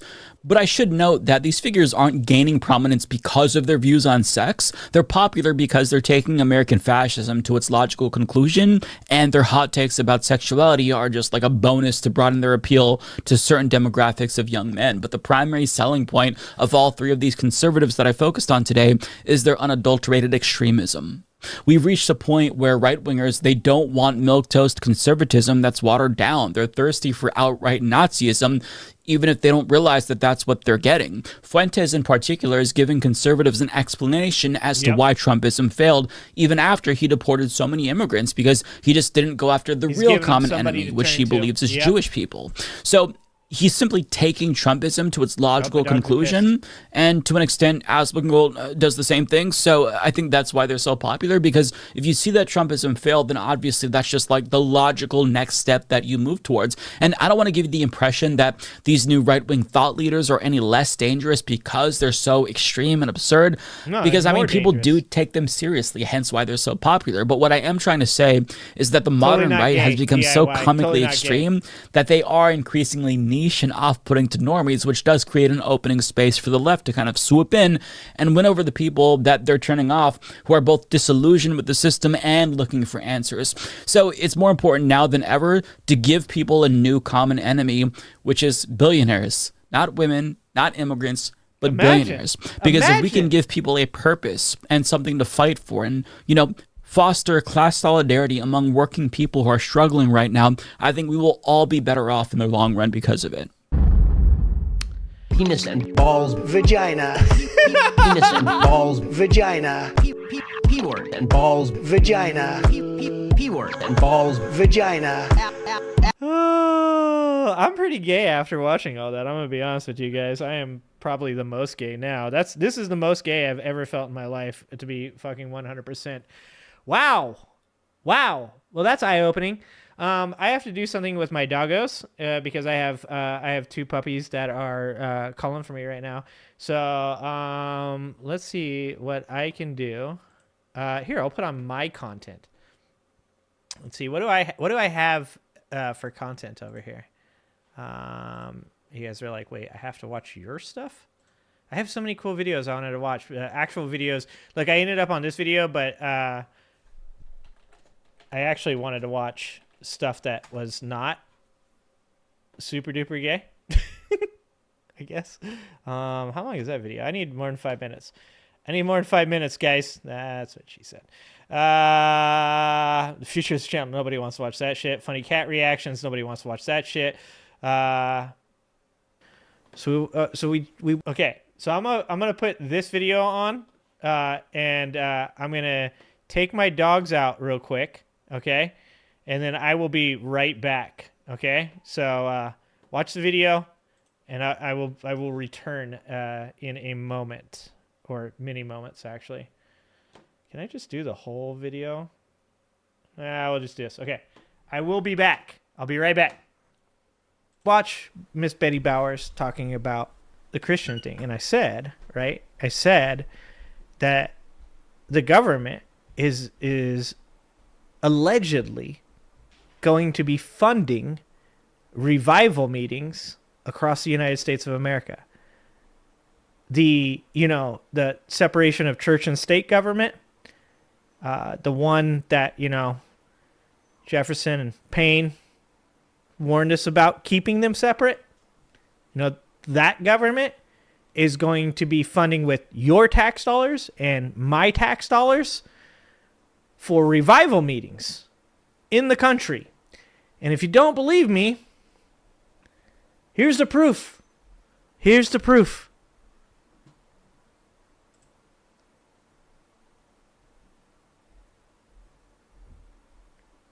So this is Sean. This is Sean. I say fucked. It's Sean fucked. Okay, and this is from Right Wing Watch. Or I'm sorry, it's from Right Wing Watch. Different than Right Wing Watch. Doing worship inside of the White House this year and praying, over him, over the. This is a dude that was praying over Trump. His cabinet, and there's a lot of believers. I mean, you guys know we do these events in D.C. every year. This man needs to have his hard drive checked. That's all I'm saying. You guys know what I'm talking about. Here, and it's always a fight. And this year is year 6 of us worshiping on the National Mall. But the difference this year is that the U.S. government invited us.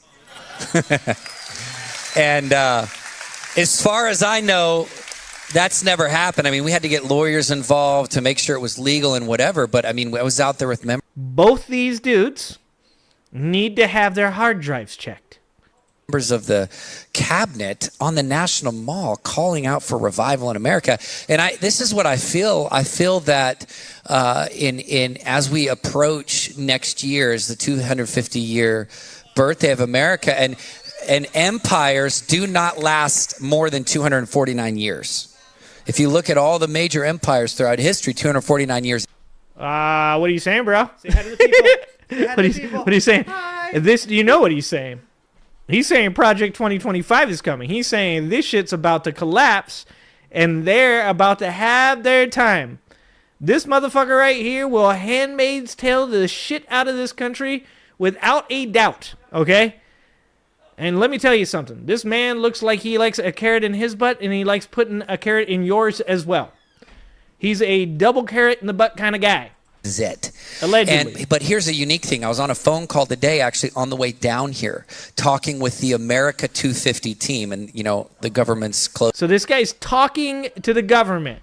The government that's supposed to keep a separation of church and state is talking to this dude about doing the revival meetings. Was down, but a lot of them are still kind of working behind the scenes. And we were talking about the America 250 events, which this is crazy stuff. We are planning and plotting to do revival meetings sponsored by the U.S. Bro said planning and plotting. Not even hiding. He's like, we are planning and plotting to do revival meetings. America 250 events, which this is crazy stuff. We are planning and plotting to do revival meetings sponsored by the U.S. government all across the nation. One more time. We are planning and plotting to do revival meetings sponsored by the U.S. government all across the nation. When he says sponsored by the U.S. government, he means using my money and your money. Oh my fucking God, I hate this dude. He had some concerts during COVID protesting masks. Mama Brooke. So, you know my theory. Most of you guys know my theory. That most of these people broke during COVID. Most of these people, they were never religious people. A lot of them were hippies. Many of them were anti-vax. They had some traumatic thing that happened in their time during COVID. So this isn't mine. I guess it's not mine. Andrew Callahan's the one who said this. They lose the security, they lose connection, and they lost status during that time. A lot of these people all of a sudden became Christians. How fucking weird is that? All of a sudden during COVID, and we're not talking about a bunch of like old people. We're not, there's genuinely some reasoning that you can see behind a person getting older and older, and then, death starts approaching. They tend to not know what's going to happen. They get scared. They embrace religion. There are plenty of people during COVID that were in their 20s, 30s, and 40s that all of a sudden became religious. All of a sudden, they started talking about Scripture. All of a sudden, they cared about sin and about these wacky fucking conspiracy theories. That's because of guys like this guy. Because during a time where people were breaking, during a time that people were vulnerable, the grifters in MAGA just came in force and just put everything they had into creating a cult. And they were wildly successful. As I said before, you have to actually give Trump and his minions credit. They were wildly successful in creating the most perfect cult that brought people from all sides of the political spectrum, including people who didn't have any political belief at all. And they even made a bunch of them fucking religious. It's insane. Yeah, fuck this guy. I'm with you. No, really. We were discussing today about a giant, massive Let Us Worship happening at Mount Rushmore. And actually, if you throw up that text thing, because I want you guys to know what we're doing. You can text this revive to this number, and we'll keep you posted. It's text 20 revive to 20221. And if you can give us money, guys, out of the goodness of your heart. We're not asking it for us, of course. We would never, like, these jeans. They're not expensive. They're actually pretty cheap. Notice how they're ripped. They're cheap jeans, guys. This money that you can give this Venmo right here, that's going to Jesus. Guys, it's dollars for Jesus. put your name on, no, not this one. It's another one. But if you get your phone out and you text the word revive to 20221, revive to 20221, we'll get you on the list and let you know about these events. But I'm saying all that to say this, that I feel like that 250 in America, I feel like there's going to be such an explosion of revival. I am believing, and I know this is crazy, and I'm just saying it out publicly, I'm believing for President Trump to be baptized.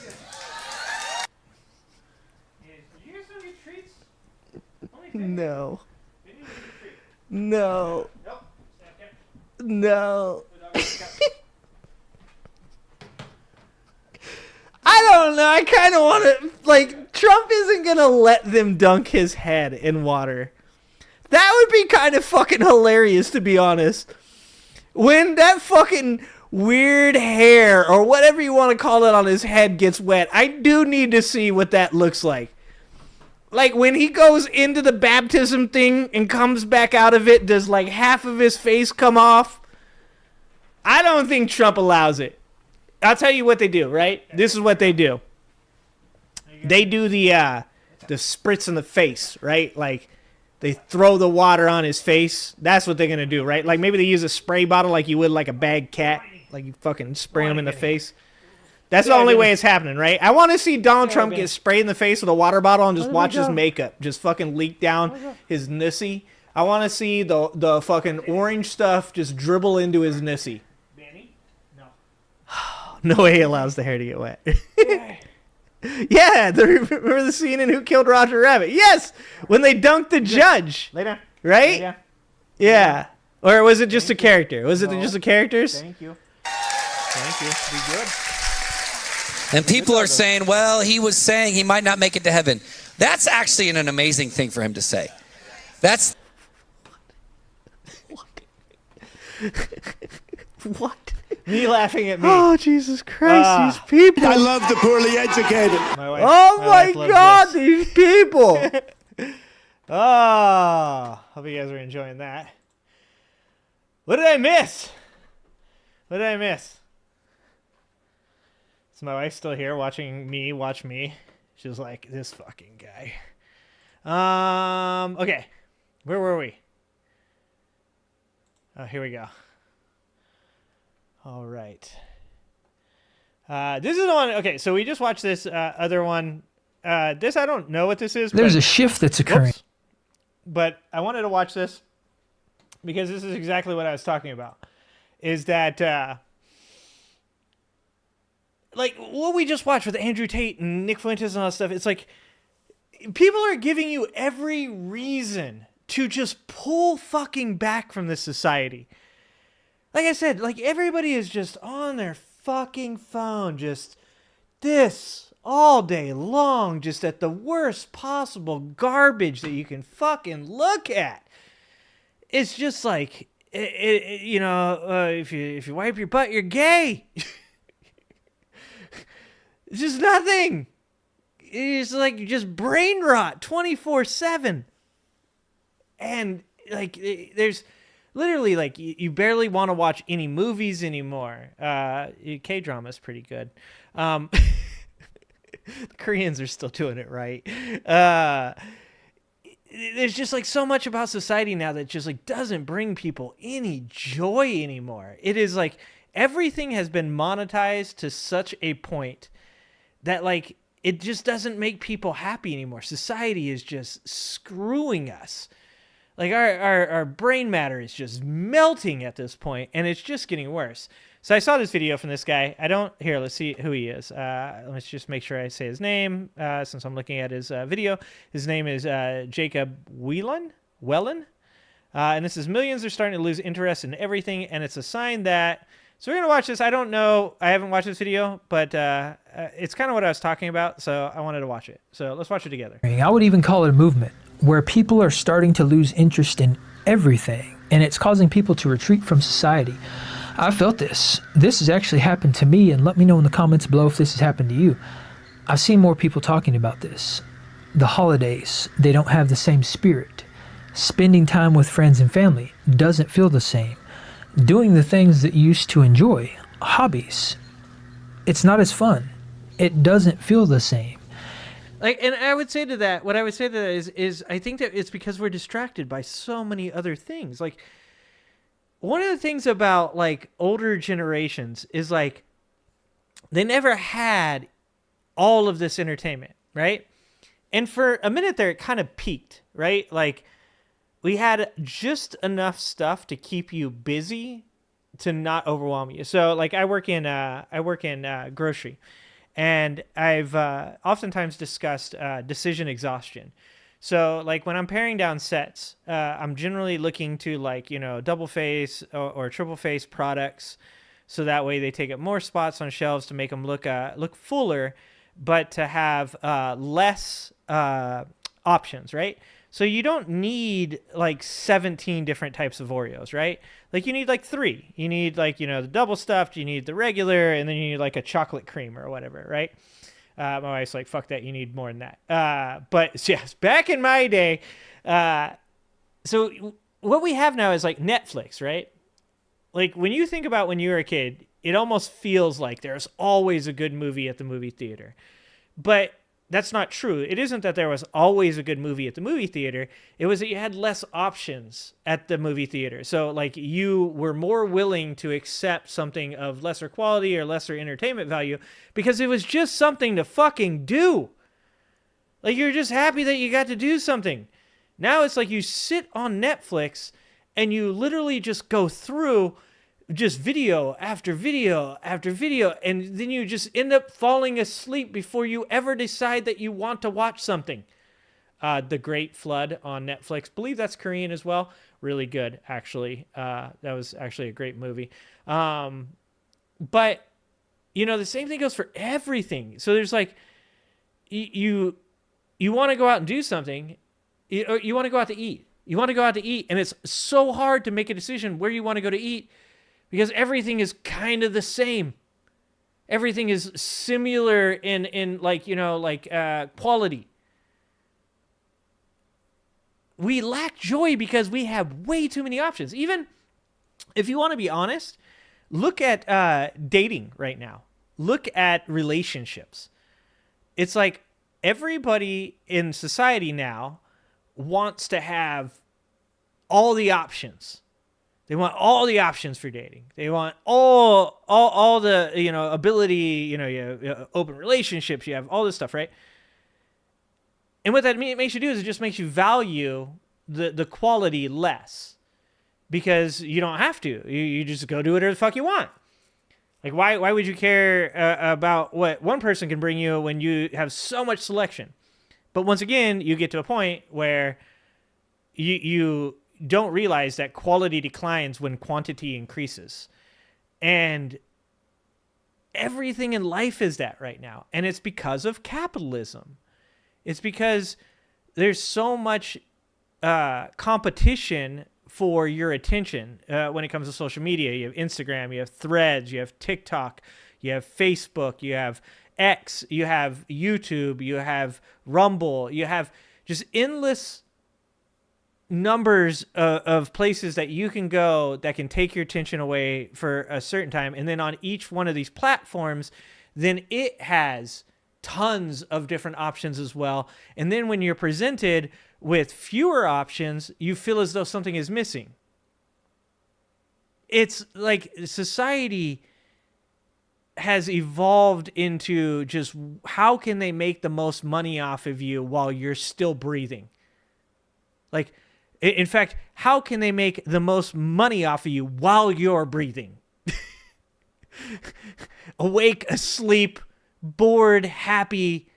Like, it's just fucking, how can they make money off of you? And that's literally what is wrong with our society right now. And when I first started realizing this and feeling this and experiencing it, I started to get kind of disheartened by it, because I was like, you know what? Maybe this is happening because of all the crazy stuff going on in the world around us. Maybe I'm retreating from society and nothing feels the same because our spirit is being degraded. And I do think that is playing a role. I do think that is a major cause of why this is happening. But I think there's something else that we're kind of glossing over. And I think... Is this shit about to get religious? I bet it is. This is something that's actually a silver lining. And what I believe that is that that's a part of ourselves that is actually starting to fade away. It's a part of ourselves that is starting to die. And that's not a bad thing. Oh yeah, we're about to get religious, aren't we? Because the part of us that's starting to fade away is the part that would have us going out craving validation. The part of us that would have us going out looking for that instant gratification. It's the part of us that would have us scrolling our phones. Oh, okay. I thought he said that's what's fading away. I'm like, what the fuck are you talking about, my dude? Like, that's all this society is now, is scrolling your phone, instant gratification. Like, like this is literally just society as a whole. It makes people unhappy to ever be in the same place. Like, for people now, it's like, if you are sedentary, if you are not moving, me and my wife have talked about this before, like that, like we constantly feel like we always are supposed to be doing something, right? Like, because that's where society has put you. Society has put you in this place where if you're not moving, if you're standing still, then you're falling behind, right? Like everything else is moving on without you. And now you're bored, or you're sad, or you feel like you missed out. There's so much about fucking society right now that is fear of missing out. Oh, thank you. $20. Thank you, Dav. Thank you. Videos are good. I wish more people would come in and donate. I appreciate everything you do. Your videos are worth watching for everybody. Thank you, Dav. Dude, that is very nice of you. I appreciate that. He's got acreage. Yeah, he shouldn't be sad. He has acreage. Oh, Pingeless, thank you for following me over on Twitch. 5 Eggs, thank you for the memberships. Thank you. And you just farted. Excuse you. Excuse you. And seeking attention and putting ourselves out there on social media and comparing ourselves to other people and buying into all this crazy stuff, all these insane ideologies that have been basically programmed into our minds at this point.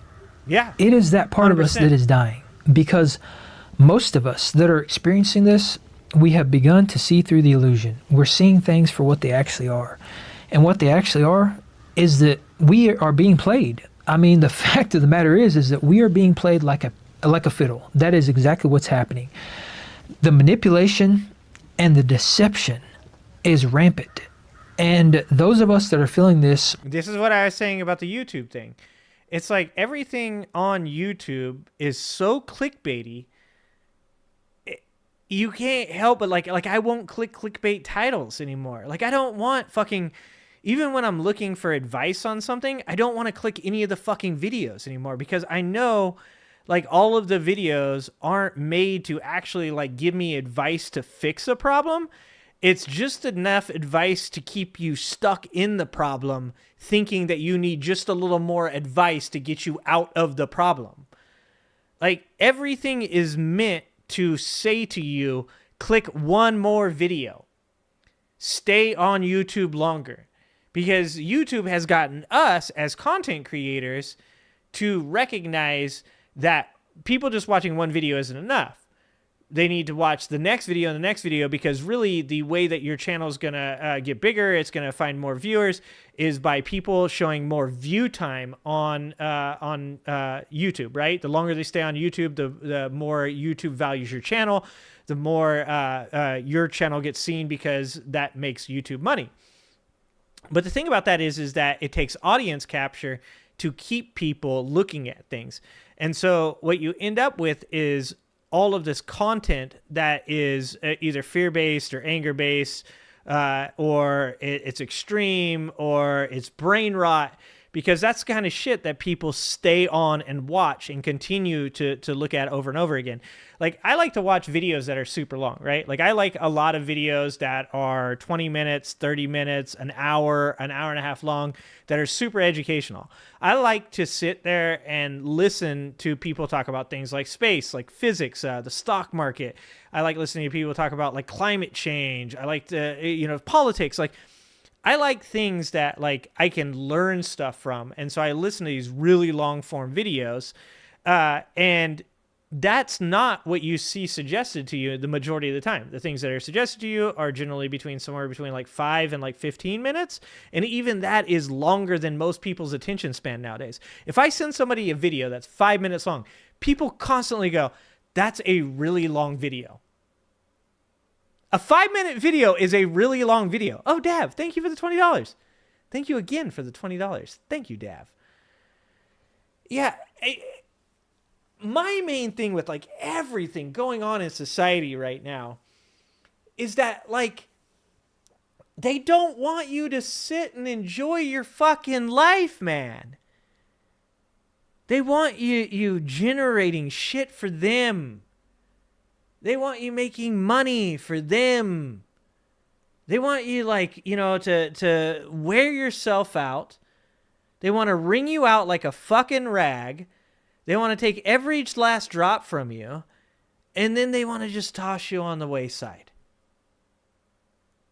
Like, you don't get to have a family anymore because you're so fucking busy making money to stay up, to give yourself a vacation or two, that you then don't get to have time with your family, and then you fucking lose your family. Like, fucking...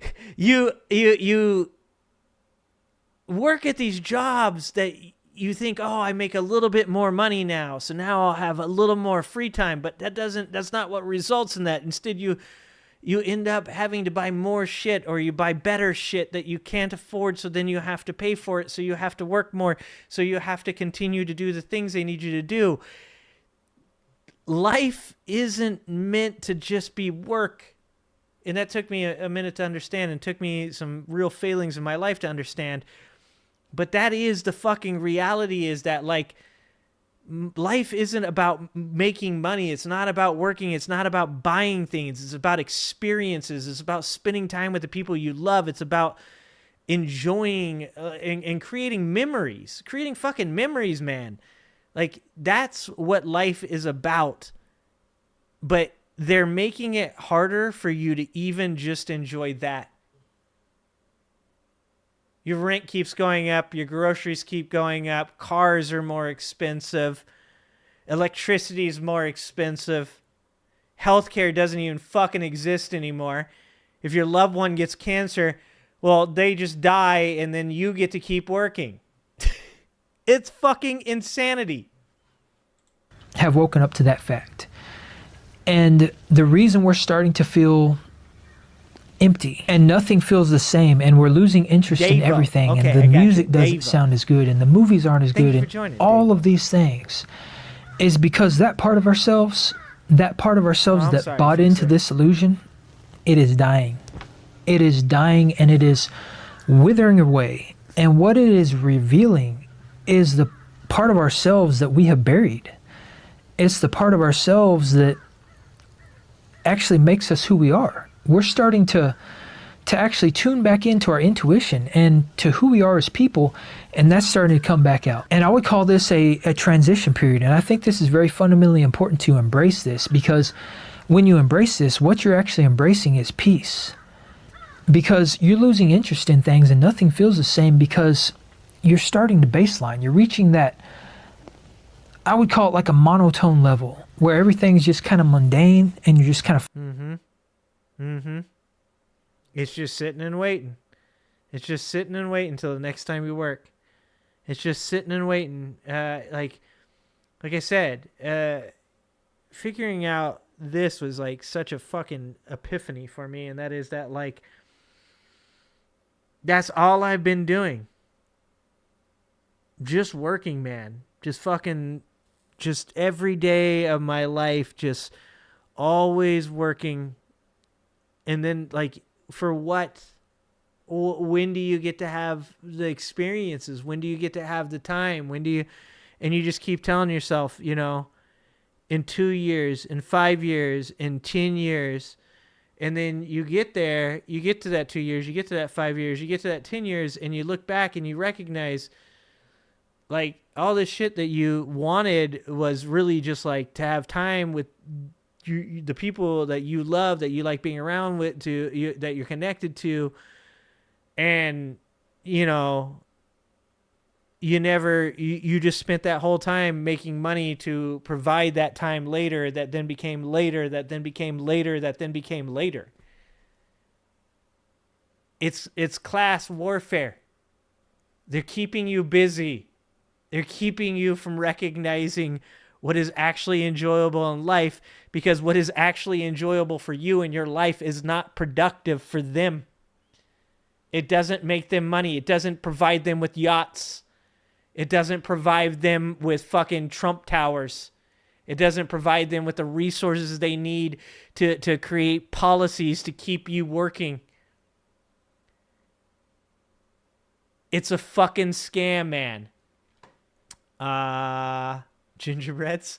Calling you a member Ginger Snaps does indeed make you super gay. Thank you for the confirmation. Is this the new promo for joining the Borg? It seems like it. Floating through life.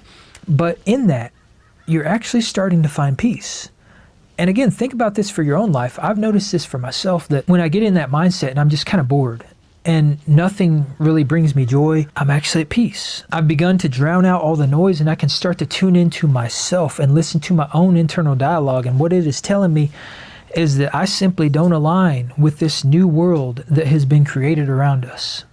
And again, I think that is where this situation is actually kind of our mind and ourselves telling us that, hey, you know what? This is detrimental to you. If you continue to buy into this, it's going to have a negative impact on your life. So what I'm going to do is I'm going to establish a baseline. I'm going to bring you down a few notches. I'm going to make things feel kind of bland. That way you can experience the boredom. That way you can experience the silence. That way you're not buying into... Was it Nietzsche or was it Jung? I can't remember. It was probably both of them, to be honest, but that would talk about that. It's so important to become okay with yourself in silence. And that's something that, like, I've struggled with a lot, is being alone, because I have dependency problems. Mythonormal, being like, he's better at like fucking being alone and fucking, yeah, you know. And then there's, you know, I think it's Plato. Plato would talk about mandatory moments of silence where you just think. Like, that doesn't exist in our society. But the one thing I disagree with this guy about is I disagree with him saying that he thinks that people are waking up to this. I don't think so. I think people are like sugar addicts. Like, they're more being created by the day. I think society as a whole is more interested in being entertained consistently with these like really small things that don't matter. Like, you're not going to create memories from fucking scrolling on Facebook. You're not going to create memories from fucking, you know, looking at Instagram or Twitter. You know, but I think that's what people want, is they want instant gratification. They want things to like be constantly given to them in these really small doses that pop the dopamine receptors and make them feel great for really small amounts of time. You know, it's a great example of it is Whippets. If you guys know what that is, it's nitrous oxide, right? So they found that nitrous oxide can like cure depressive symptoms in really, really short time frames. So like for, I think it's like 3 or 5 seconds or whatever, like your depression will just like go away after hitting a whippet. Mind you, that's probably because it's burning your brain cells out of your brain. But that is like, that's a prime example of what like social media and everything in society is doing nowadays. Is it's like, it'll burn away your unhappiness. It'll burn away your boredom. It'll burn away your depression for 3 to 5 seconds. But unlike like whippets, where like or nitrous oxide, if you do it constantly, like eventually you're gonna die, right? Like you can't do it constantly. But with Facebook, you and all this shit, you just die. Your soul dies. Your insides die. Like your humanity dies. Your connection with other people dies. Like you aren't dying physically. Some people actually probably are, but instead you're what makes you a person, what makes like being here important, fun, what gives you meaning, purpose, like that's what's dying. That's what's dying. All this crazy nonsense going on around us, the stuff that really doesn't matter. And I'm going to force you into focusing on the things that do matter. And the things that matter are peace, silence, solitude, getting back in tune with yourself. Yeah, that's a good point, Scouts. Not falling victim to all this deception and all this manipulation that is 100% by design. The reason we are feeling this way is because we are being pummeled with stuff 24/7, and it's overwhelming. And eventually, when you're so overwhelmed, your body kind of taps out. I mean, we see this in nature. You think about a lot of animals. There's certain animals out there that when they're extremely stressed, they go into like a zombie mode. I had an iguana one time that it would turn black and it would freeze up and just stay that way for hours on end if it was overstressed. And I ended up having to buy a book and read this. Oh, that's a really good analogy, because actually in this book, I'm just going to keep showing this book because it is a good book and you should read it. Myth of Normal by Gabor Mate. In this book, he talks about that, how when a possum or a squirrel, a rodent of some sort, sees a hawk, it'll freeze. It'll freeze. And you know, it's trying not to attract the attention of the predator because, you know, it knows its life's at stake. But like what he was talking about with like trauma and stuff like that is that luckily for the possum, once the hawk is gone, it can unfreeze and keep going. And in our society right now, all of us has dealt with so much trauma through different things, childhood, relationships, you know, everything, work, you know, just existing. There's so much trauma in our society now that all of us are like permanently frozen. Like we can't act. And so instead of acting, it's like you just cope by using these coping mechanisms like, you know, TikTok and fucking Reels and all this shit. And instead of like facing like what is actually like wrong, you're just like giving yourself these dopamine hits to keep you going. So that's actually a really good analogy. And figure this out because it freaked me out. I thought the iguana was dying, but it was actually a survival tactic. So what if us feeling this way and us being forced into the situation where everything feels mundane and nothing hits the same? What if it's a survival tactic? What if it's something that is ingrained and embedded in our DNA that is basically telling us to slow down, to stop, to not buy into this stuff, to focus on the things that matter? What if that's all this is about? And the more I've stopped to really think about this, I truly believe that's what's happening. And don't get me wrong, just like I mentioned before, I do believe that there are many other factors that play into this. I do believe that our spirit is kind of being degraded because of all the crazy stuff that's going on in the world around us. But when you think about it in this way, it kind of retrains your mind, and it allows you to really focus on the silence and the solitude and see these things as a good thing. It allows you to see the silver lining to things and have gratitude in life for this situation, for all the stuff that's happening, because it is forcing us to slow down, take a step back, and to focus on the things in life that matter. And that's going to mean something different for everybody. But you can't figure out what those things are if you don't take that time, if you don't slow down, if you can't stop and find peace. So if you are experiencing this, and I know my video is getting kind of dark because the sun's setting back here, but if you are experiencing this, try to think about it this way, and try to think about how this can be a good thing. Embrace the silence, embrace the solitude, get in tune with your intuition, listen to what it's telling you. And I think if you're anything like me, you're going to find that it's telling you all the right things. Nice. And, from my own personal experience, I'm just going to say that, it took something. I think that it took something very important in my life being taken away for me to realize, how much of my life I was wasting chasing that shit, and you don't need to have it happen with you too, because you can just like listen to other people and you can hear their stories. That's once again why I like this book, right? Because it's other people's stories. And this guy's telling you, like there's something fucking wrong. And, you're being squeezed dry.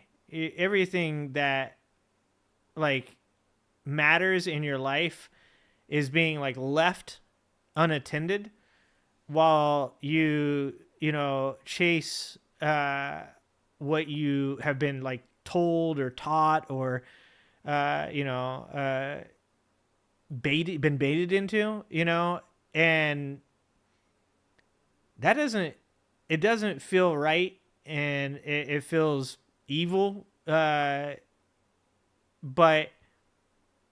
you can change that, like you said, like like you can make that decision to be a better person, to grow, to get away from the bullshit. And if you can do that, like I said, it'll work out in the end.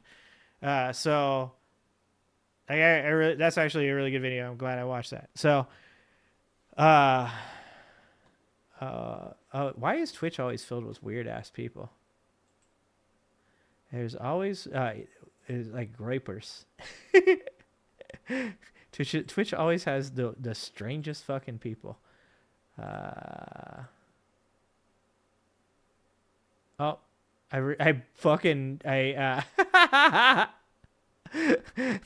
just banned my restream bot. That's pretty amazing.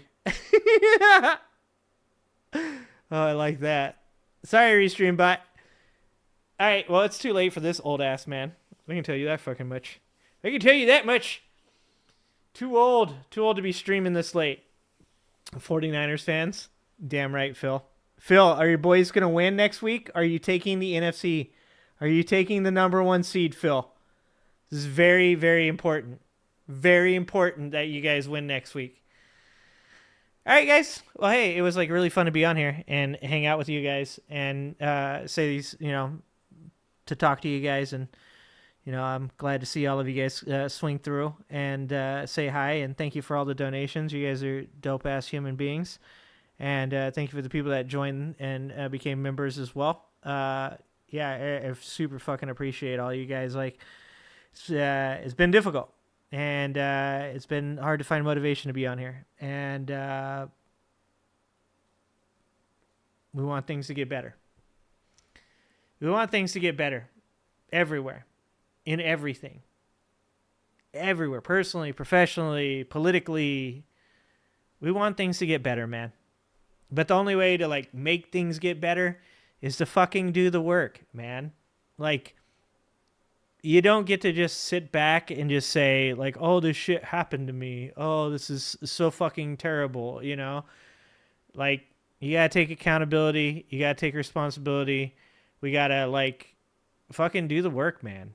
Like, do we want society to turn into this fucking brain rot, ridiculous bullshit where somebody like Nick Fuentes or Asmongold are, like, seen as being, like, fucking Play-Doh? You know what I'm saying? Or do we want to like do the work and, take accountability and responsibility for our part in this shit and like, do something about it? Like, that's the real question. That's the real question is, what are we going to do about it? So, thank you guys. I don't know when I'll be on next time. Nina, thank you for the $20, Nina. I appreciate you. Thank you, Nina. Yeah, guys. I will be back on when I have them on. Both my doggos are completely asleep right next to me. Fucking flailing away, dreaming. Oh, twitching so hard right now. Okay. My dog might be having a seizure. All right, guys. Thank you guys for everything. I hope to see you guys at some point in the near future. We'll see where my mental health is and whether or not I can get back on. Tonight I came on after we're lifting, so maybe we'll try and do that again in the future. Thank you guys for everything, and yeah, I appreciate you guys.